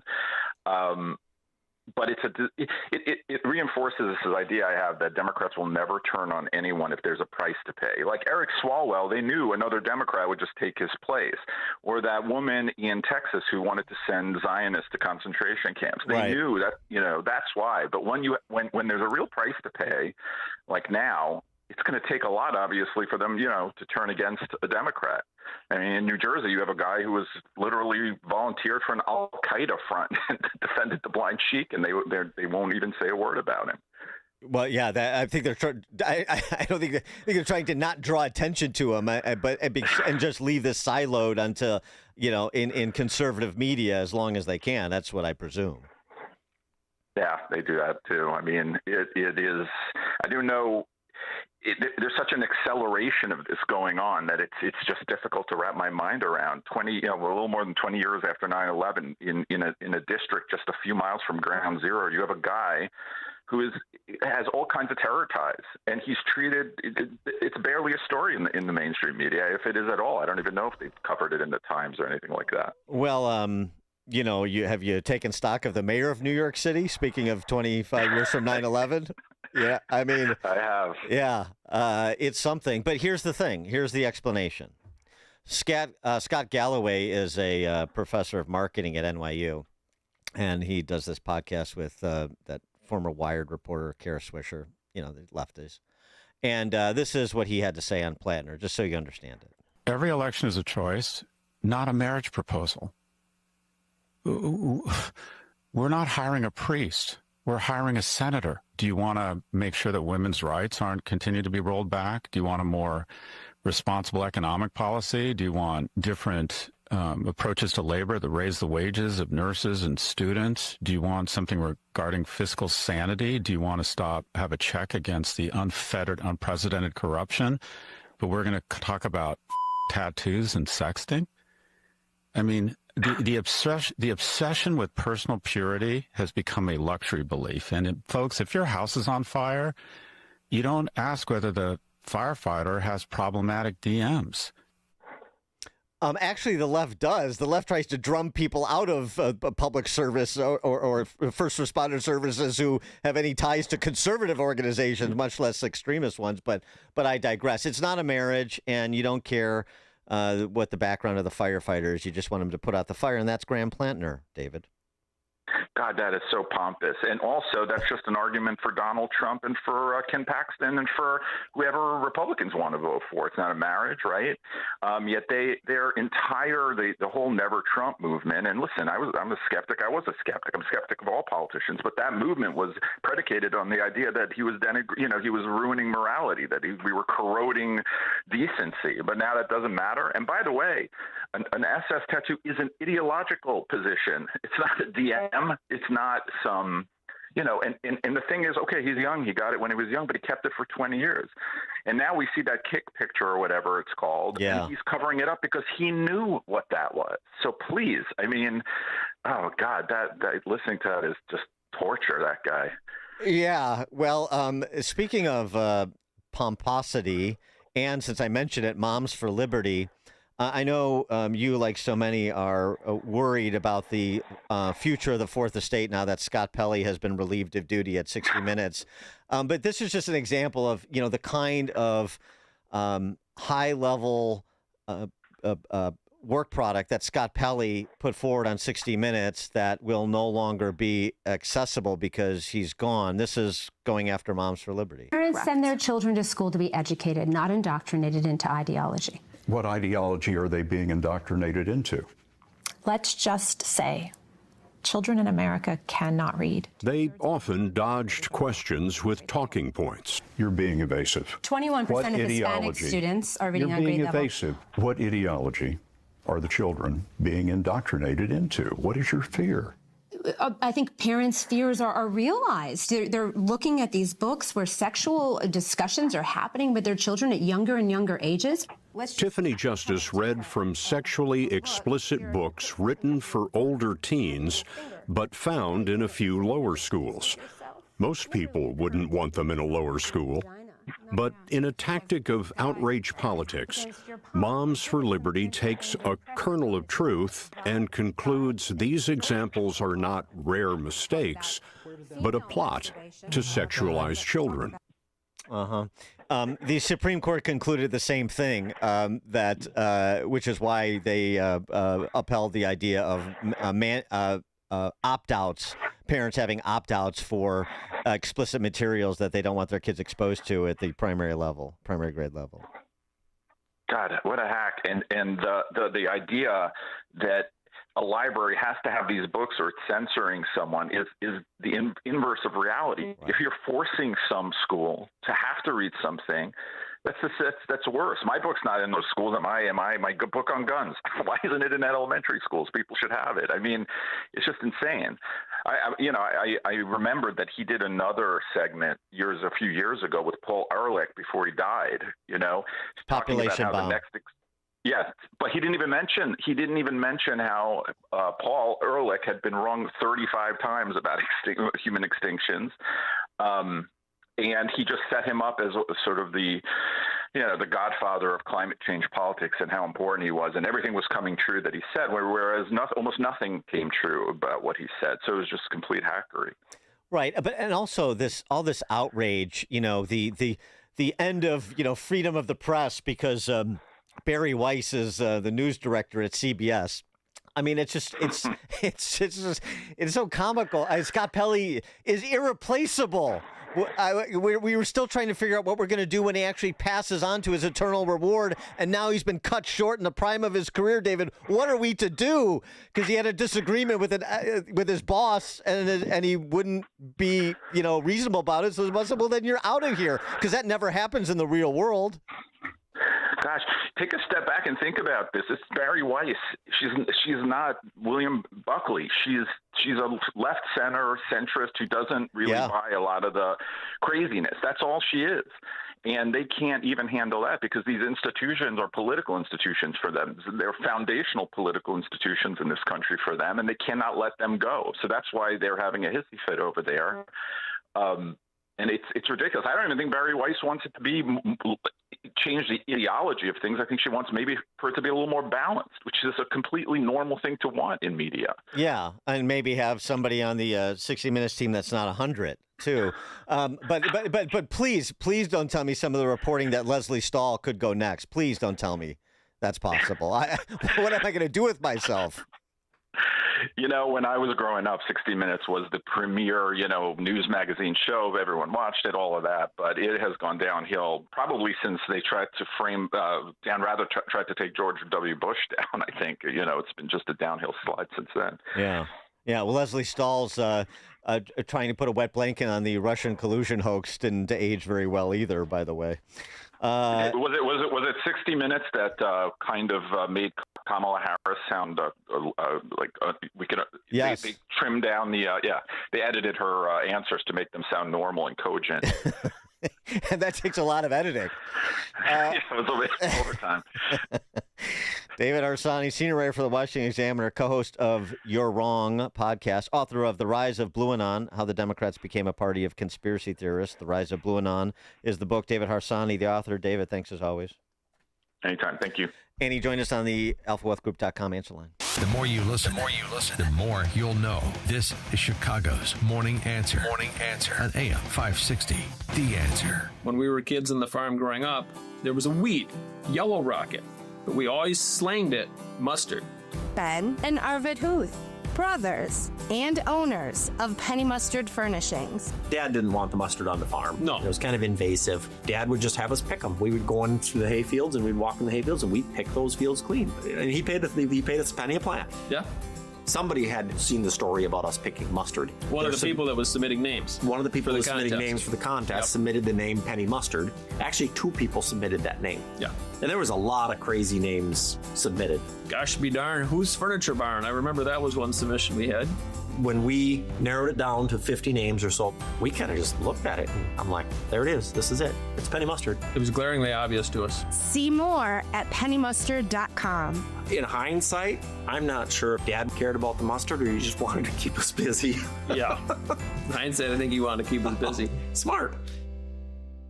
Platform safety is critical at your commercial and industrial facility. Keeping people safe and meeting OSHA requirements isn't optional. That's why Vans Industrial offers free platform inspections by professional structural engineers who know exactly what to look for. Problems with platforms, ladders, or stairs can lead to costly fines or worse. Vans Industrial helps you meet OSHA standards to protect people in your facility. Hi, I'm Dave Van Camp, president of Vans Industrial. With decades of experience, I bring long-standing industry knowledge from inspecting, correcting, and replacing countless platforms to make facilities safer. Vans Industrial is a specialty contractor equipped to modify or replace steel catwalks, handrails, stairways, and ladders. Our union building trades professionals fabricate and install high-quality steel systems that create safer work environments. Call 833-VANS-IND for a free platform inspection by professional structural engineers. See what else we can do for you. Visit vansindustrial.com. That's VANS Industrial.com. Hey Chicagoland, Jeff from Jeff Buys Your House. The military taught me that every mission is different. You assess the situation, listen to your team, then execute a plan built around what's needed. Same with helping families sell their homes. Whether it's an inherited house, a parent needing senior living, or life's just taking you in a new direction, we don't show up with a one-size-fits-all answer. We start by listening. What's your timeline? What are you worried about? What would make this easier? Then we build a solution around your needs. No repairs or cleanout are necessary. You pick the timeline that works for you, keep your memories, and we handle everything else. Since 2007, our veteran-led team has earned hundreds of 5-star reviews by doing exactly that, listening first, and treating every family with respect. If you're ready for a no-obligation conversation, call us at 630-895-9530. That's 630-895-9530 or jeffbuysyourhouse.com. That's jeffbuysyourhouse.com. It is that time of year again to save babies by providing ultrasounds with our friends at Preborn. You know how this goes. We've done it every single year at this time. All you have to do is pick up the phone and say, I want to provide a free ultrasound to a girl. Give her the chance to see the truth of what's happening in her body. Every $28 helps do that, saving one baby. $280 can do that, help save 10 babies. More does more. The phone number is 833-850-2229. 833-850-BABY. Join us saving babies with Preborn again this year. We're going to save hundreds of babies, one at a time, 2 or 5 or 10 at a time. That phone number again is 833-850-BABY. That's 833-850-2229. Or go online to 560theanswer.com/baby. AM 560, The Answer. I got to tell you, talking about Graham Plantner, I mean, some of the rationalizations that D-bag Scott Galloway, not even the worst. This is great.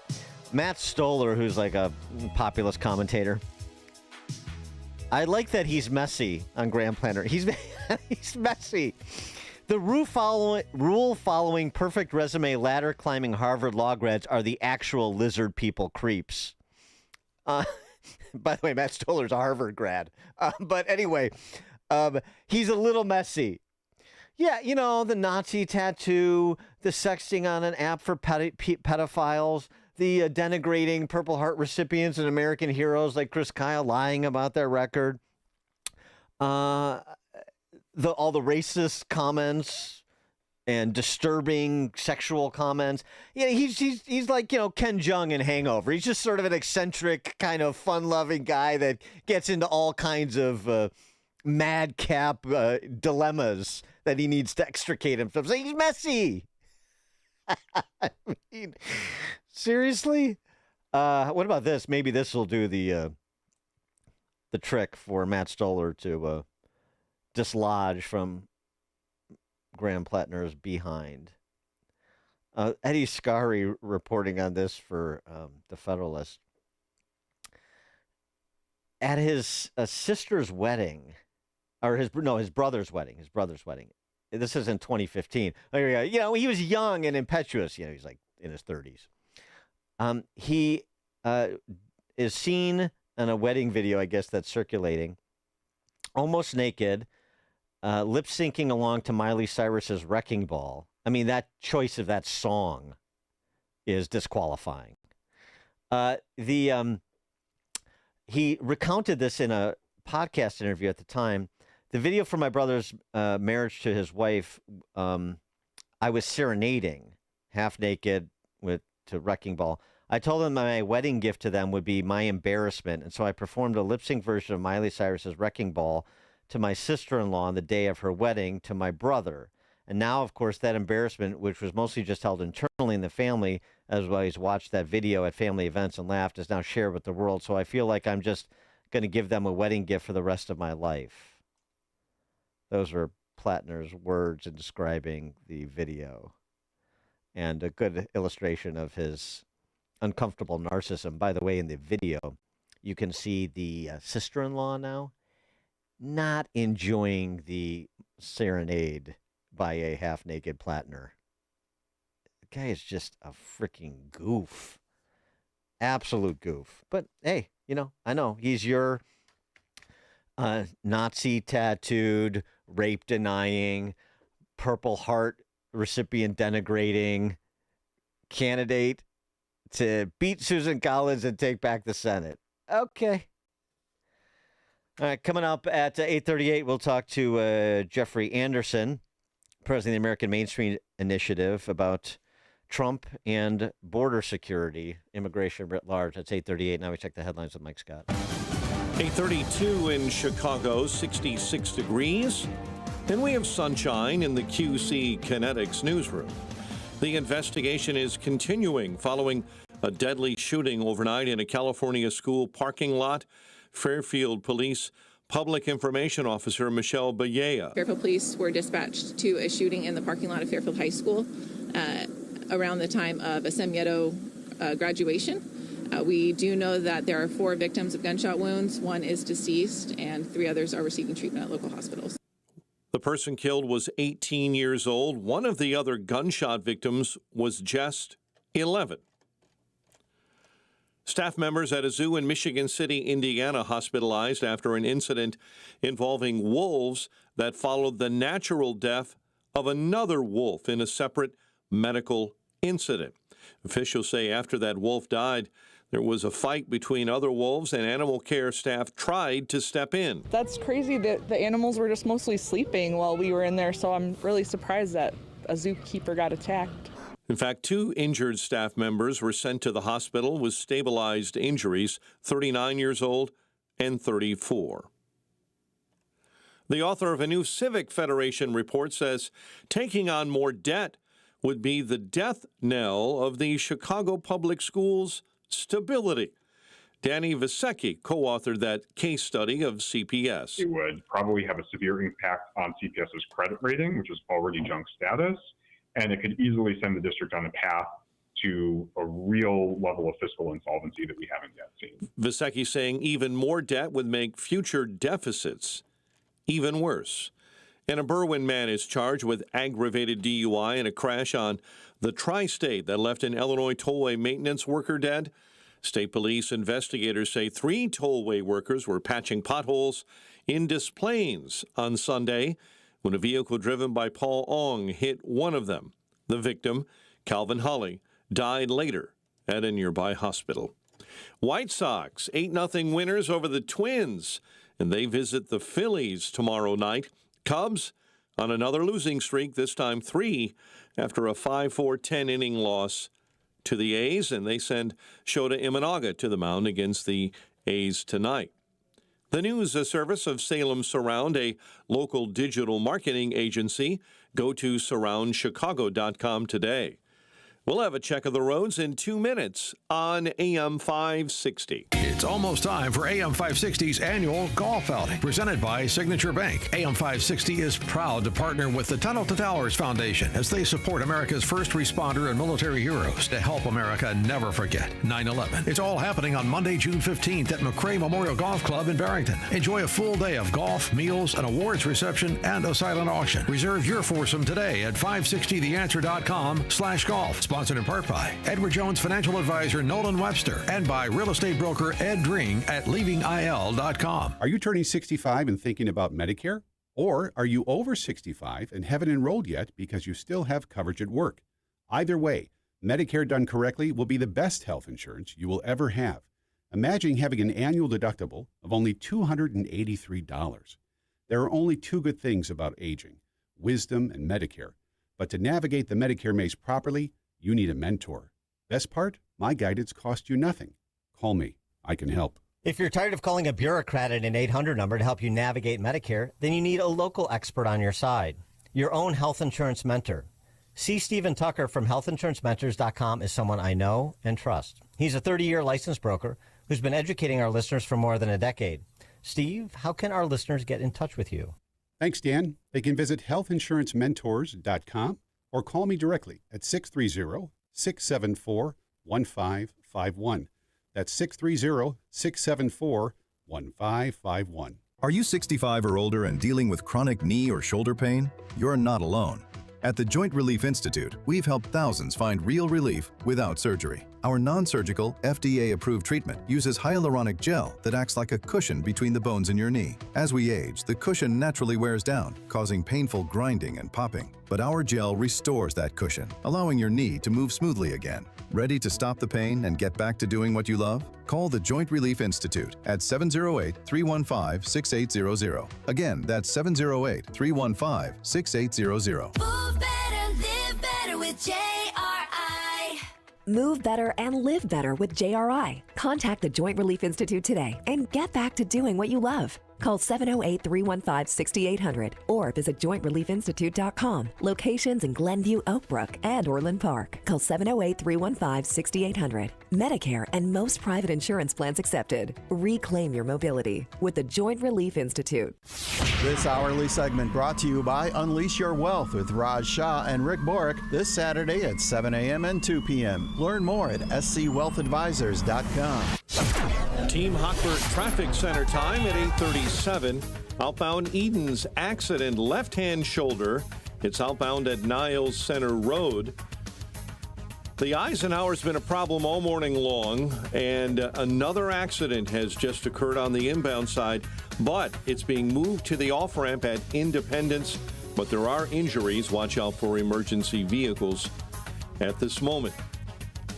Bishop Ford's stop-and-go traffic, riding the brakes inbound between the Stony Island feeder and the Dan Ryan. Roadwork delays on Route 53 northbound right at Kirchhoff, and delays in Warrenville, Winfield Road and Butterfield Road reported an accident. Chicago's Morning Answer continues next. A check of your forecast in the Air Right Heating and Cooling Weather Center. Partly sunny, breezy, and warm, and a high of 86. Get the latest weather, traffic, and news updates online at 560theanswer.com. Now, from the Signature Bank Studios. If you're looking for the latest news, insight into what it means, and the sharpest opinion, there's only one station in Chicago where you can turn, and it's this one. We're AM 560, The Answer. Top of the morning, Dan Proft here. One of the things that a new attitude on border security has been able to do nationally is empower local law enforcement to work with federal law enforcement to make their community safer. And a good example of that is Wayne Ivey in Brevard County, Florida. He and Grady Judd, put Grady Judd and Wayne Ivey in charge of border security. They'd probably do it themselves. He had a presser talking about a recent arrest of a Guatemalan national. Hello, everyone. Sheriff Wayne Ivey with the Brevard County Sheriff's Office. And you want to get mad about something? Well, here you go. Meet Axel Lopez Diaz, who was arrested earlier today by our fugitive unit for sexual battery. Now, Lopez Diaz is considered a Guatemalan national who is listed as entering the United States without inspection. So what does that really mean? It means he's in our freaking country illegally. That's what it means. They put all these nice little catchwords and everything on it without inspection. No, he's here without permission. He's in our country illegally, and he's committing crimes against our citizens. Now, what I'm going to tell you is that this case actually occurred on Wednesday, May 27th, when the victim gave Lopez Diaz a ride. That's right, was nice enough to give him a ride, and then he turns around and does this. As they're returning home, Lopez Diaz asked the victim if she wanted to have sex, to which she, of course, replied no. As they pulled up to his residence, he forcefully held her down and grabbed her by the throat. He then began sexually assaulting her. The victim fought back to the extent they could. Thankfully, as this has taken place, her phone rings and is able to be connected. And when he hears somebody else on the phone, he breaks and runs and tries to get away from everything. So that's what was taking place on the 27th. This morning, what took place was he was taken into custody by our fugitive unit at the Home Depot in Palm Bay, where he was out, guess what?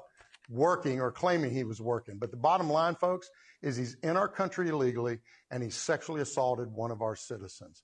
Folks, this is why our agency works so closely with ICE and Customs and Border Patrol to try and protect our citizens, to try and keep them from being in harm's way. I don't want to hear any whining and crying about, oh, ICE is doing this and ICE is doing that. Guess what ICE is doing? They are taking those that came into our country illegally and getting them out of our country, and we're partnering with it to do it. Because if not, this is what you face. You face them committing crimes, targeting our citizens, and putting our citizens at risk. So not one of our citizens should ever have to deal with this, and they certainly shouldn't have to deal with somebody victimizing them that doesn't even belong in our country. Great job by our agents in working this case. That's one approach. And that's an approach that where you're getting support over the top from the administration. Another approach is to do it the way that Chicago and Illinois does, which is to platform lawlessness and allow predators to prey on your constituents. That's what we do in Chicago and Illinois. Yeah. So different approaches, laboratories of democracy and all that. And again, Tom Homan, over the top, speaking of coming over the top, addressing the macro controversy of the last week, which is the organized professional agitators descending on Delaney Hall and trying to instigate violent confrontations with ICE as well as state and local law enforcement there, putting out propaganda about alleged hunger strikes because of the uninhabitable conditions in Delaney Hall. Well, Tom Homan went to Delaney Hall this weekend for lunch. Like I said, we addressed that in New Jersey, and we got local law enforcement, state law enforcement to finally do their public safety job. But we got to remember what started all this. You got Democratic lawmakers on Memorial Day making false allegations about the facility, about the food, the medical care, hunger strikes. I went into that facility. I went to the medical. I went to outdoor recreation, indoor recreation. I even made a surprise visit this weekend and walked into the cafeteria and ate the same meal that the detainees around me were eating. And I made sure my tray equaled their tray. I had spaghetti and meat sauce. I had beans. I had green beans. I had bread and rolls. I had drinks. I had dessert. The food was good. It's all a false premise. There was never a hunger strike. The congressman said, oh, people are on hunger strikes. No, they weren't. They may not be eating in the cafeteria, but what I found out, they're ordering food from the commissary and eating in their cells. So there wasn't any abuse. It's not inhumane conditions. I went to the entire facility. I ate the same meal they ate. That facility is well run, and the governor keeps saying she's going to keep raising hell if that facility shuts down. Well, I got news for the governor. That facility isn't going anywhere. We're going to enforce the law. We're going to detain people, and we're going to remove people. Matter of fact, a lot of the people in that facility we couldn't release because they're mandatorily detained by federal statute. So we couldn't release them if we even wanted to. But we're not going to release any of them. Everybody in that facility I have ascertained is legally being detained. The quality of the details and the explanations offered by people like Tom Homan or even local sheriffs like Wayne Ivey as compared to what you hear from the open borders left. Pretty lopsided in terms of the quality, isn't it? Now, I would just caution Tom Homan. I'd like him to lay off some of the carbs, not so much spaghetti. more on this, including some new data from the CBO. Pleased to be joined by Jeffrey Anderson, president of the American Main Street Initiative. He served as director of the Bureau of Justice Statistics at the DOJ from 2017 to 2021 as well. Jeffrey Anderson, thanks for joining us. Appreciate it. Thanks, Dan. Good to be on. Well, so this paradigm shift that occurred from Biden to Trump is paying real dividends if you want to reduce the increase in illegal immigration in this country, reduce the number of illegal immigrants in this country, period. And the CBO recently has some interesting data to that point. Yeah, it's remarkable, actually. The CBO has now revised its estimates of the number of illegal aliens in the country because of the Trump administration's policies. And it says that there are now 1.5 million fewer illegal aliens in the country than would have been the case had Biden's policies continued. 1.5 million is equivalent to the population of San Antonio. So that's a huge difference in just 1 year. And the CBO makes clear that the decline was, quote, driven largely by administrative actions taken since January 20th, 2025. So, in other words, in plain English, that means the decline is driven by the Trump administration actually finally enforcing federal immigration law, which the Biden administration absolutely refused to do. And 1.5 fewer. And what was their initial estimate had the policies stayed the same as they were under Biden? They said that under Biden, there would be an increase in illegal aliens of 1.1 million people this past year. Instead, under Trump, there was a decrease of about 400,000. Okay.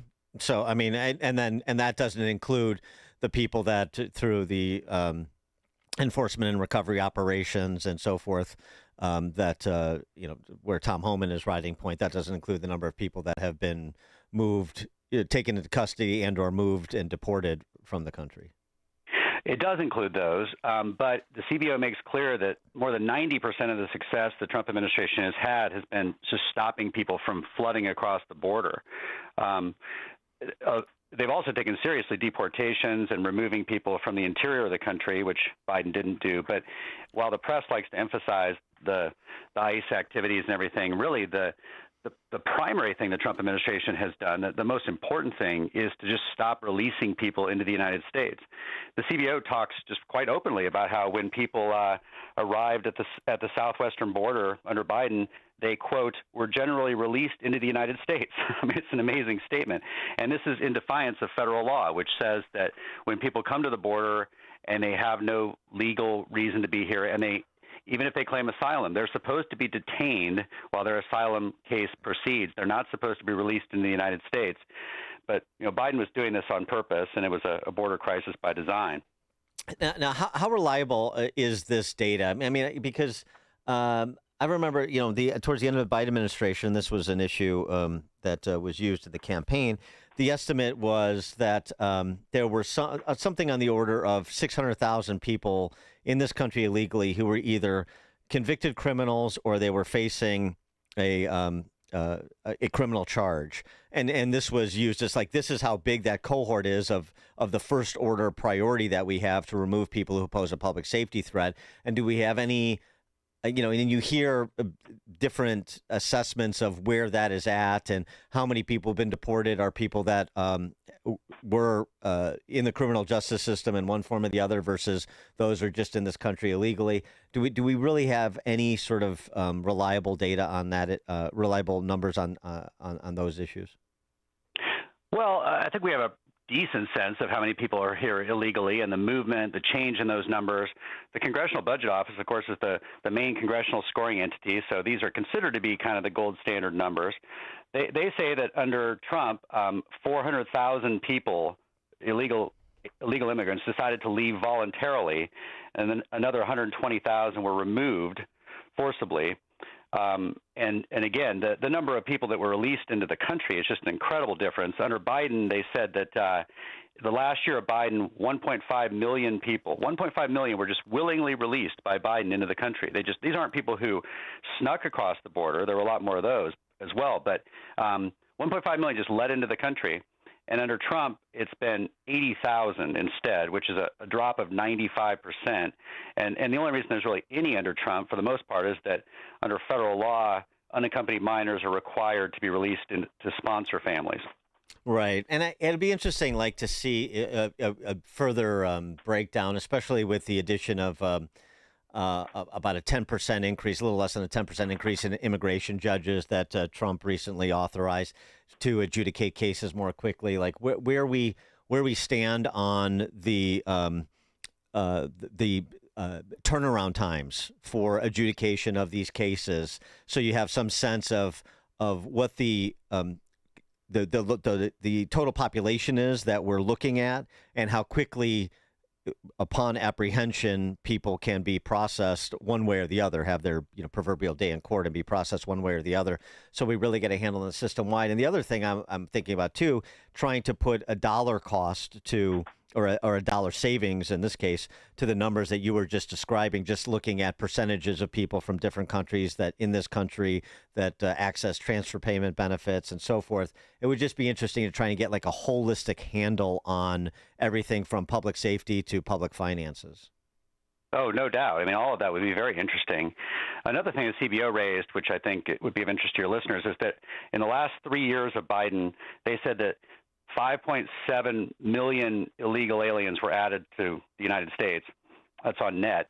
And that in the first 3 years of Trump, they're projecting now that over 3 years, Trump will reduce the number of illegal aliens by 1 million. So from 5.7 million increase to a 1 million decrease, that's a 6.7 million swing. That's more than the combined populations of Los Angeles and Phoenix, is what the CBO is saying is the difference between 3 years of Trump policies and 3 years of Biden policies, which is really incredible. Yes, elections matter. And the unaccompanied minors, the minors that were lost, this has become, I mean, it's always an important issue because you have children that are being exploited. Or worse, as we know from Tom Homan's sort of intermittent commentary on this specific topic. But this is becoming an important political issue too. It's going to have more profile because Javier Becerra is the Democrat candidate for governor of California, and it was on his watch that so many of these children were lost into the United States by the system. Yeah, I mean, again, all of this is intentional. President Biden put out his equity executive order on his first day in office. The Department of Homeland Security said they were going to follow that. They basically prioritized their own, I'd say, perverse notions of equity over their constitutional duty to enforce federal law. And so we saw just a sea change in illegal immigration under Biden. I mean, much worse than we ever saw even under, say, Obama or the Bushes. But this is the first time in a long time we've had a president who's actually reversed the direction of things, and we see a decrease in illegal immigration for the first time in a long time. And, I think, Dan, Americans have a clear sense that something's gone very wrong with our immigration system, and it's really captured in the percentage of the population that's foreign-born, which on the eve of the bicentennial in 1970, the foreign-born population in the U.S. was 4.7% of the country. It was people who were born in foreign lands, 4.7. And under Biden, that number reached as high as 16.8%, just smashing the records that were set in the 19th century and the great waves of immigration then. So we've had a tremendous influx of illegal immigration. We've paid a price culturally, economically, in terms of crime, et cetera. And so these, as you say, elections have consequences, and the movements the Trump administration has been making are pretty historic. Yeah, and it's good to remind people or to share this data and remind people about it, because you see all these stories, the Wayne Ivy's anecdote about the Guatemalan national that assaulted the woman, or you see the CDL, the guy who shouldn't have had a CDL who kills people on a road in Virginia just last week and so forth. And so many of these stories, and people feel like, well, nothing's being done. No, a lot's being done, but it's just the size of the size and variation of the problem is so massive, what was inherited. There is real progress, real material progress that can be measured that's been made, but it's just a massive massive issue that was created by the lawless policies of the previous administration and previous administrations, plural. Absolutely, it's going to take time. Some people sort of act like, oh, the border crisis has been solved. Trump has sort of sealed off the border, and now we can move on to other things. And that's not true at all. The second that if when his term is done, if the next president reverses his policies and just opens the borders again, we'll be right back to the same sort of trends we saw before. What we need is a long-term stretch of serious border enforcement like we've seen under Trump, and then we can get things back in a place where immigration is legal and people can be expected to actually assimilate into the country, and we can get back to our historical norms in that regard. Jeffrey Anderson, president of the American Main Street Initiative. He also served as director of the Bureau of Justice Statistics at DOJ from 2017 to 2021. Jeffrey Anderson, thanks for joining us. Appreciate it. Thanks, Dan. And he joined us on the alphawealthgroup.com answer line. It's like a hot, steaming cup of information to start your day. It's Chicago's Morning Answer on AM 560. The Answer. When the seasons shift, you need a heating and cooling team you can trust to keep your home just right. That's where Arlington Heights Heating and Cooling, the original, comes in. This family-owned gem has been a local favorite for more than 45 years, sending only their own top-notch, highly trained technicians to your door. Whether it's a quick repair, a full installation, or anything in between, their work is unmatched, and their customer service feels like family. Keeping you cozy in the winter and cool in the summer, Arlington Heights Heating and Cooling delivers comfort you can count on. I've known Garrett and his family for years, and they are great friends of AM 560. Dial 847-545-1700 or visit arlingtonheightsheatingandcooling.com. Mention AM 560 and enjoy 20% off your first service call. Again, go to arlingtonheightsheatingandcooling.com. The original Arlington Heights Heating and Cooling, not the biggest, but absolutely the best. Everywhere you turn, it's plus, plus, plus. But at Hassela's Mattress, nobody has more plus than us. Our 35 beds from the top 5 brands start at $293. Plus, through Monday, get a free adjustable base. Plus, a huge selection of Beautyrest, Sealy Posturepedic, and other big-name brands. Plus, free next-day delivery and setup. Plus, employee-free showrooms. Whew! All these pluses have me feeling nonplussed. Find an employee-free showroom near you at Hasselas.com. I'd like to tell you about a man named Phineas who as a child survived the Holocaust. Phineas survived because Christians hid him from the Nazis, risking everything to save his life. Today, Phineas is in his 80s. He can no longer stand on his own or even leave his home to receive medical care. And when sirens sound and missiles fall, he doesn't have the time or the strength to reach safety. But once again, Christians are helping to save his life. Through the International Fellowship of Christians and Jews, a mobile clinic brings doctors and medicine right to Phineas's doorstep, providing care that he otherwise would not receive, especially during a time of war. Phineas said, "Christians saved my life during the Holocaust, and now again, they are helping me." As Israel's Holocaust Remembrance Day approaches, remember these precious children of God by lifting them up in prayer, asking for his protection, his comfort, and his peace. Stand with Israel in prayer by visiting supportifcj.org. That's supportifcj.org. Lots of places can expose you to identity theft, but that's why LifeLock monitors hundreds of millions of data points a second for threats to your identity, which is way more than anyone can do on their own. If they find anything suspicious, like new loans or changes in your financial accounts, they'll alert you right away, all through text, phone, email, or the LifeLock app.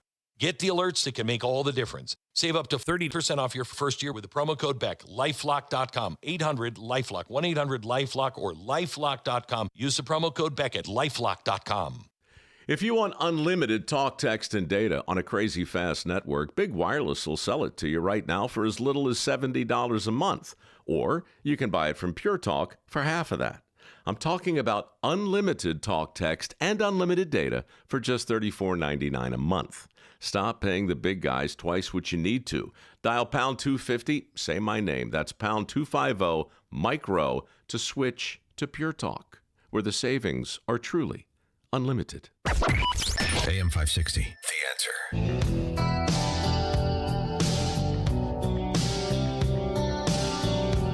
Updating your woke dictionary. New York rewriting statutes. Mom and dad now. Yeah, I thought it was inseminated and inseminator, but they're going with gestating parent and non-gestating parent for purposes of describing parents in domestic relations and educational matters. So just updating to make sure you stay current with the vocabulary. Thanks for joining us on another edition of Chicago's Morning Answer. Back with more wit and wisdom tomorrow. It's now 9 o'clock on AM 560 WIND. Maybe this weekend. I'm Therese Crowley, Fox News. President Trump says a peace deal with Iran might not happen, or it may this weekend, and defines the ceasefire as when you're shooting more moderately. Fox's Griff Jenkins. Despite Iranian reports that peace talks have ceased, the president says talks are actually going pretty well and that a deal may soon be at hand. The negotiation itself is going very well, actually. Very well. Mr. President.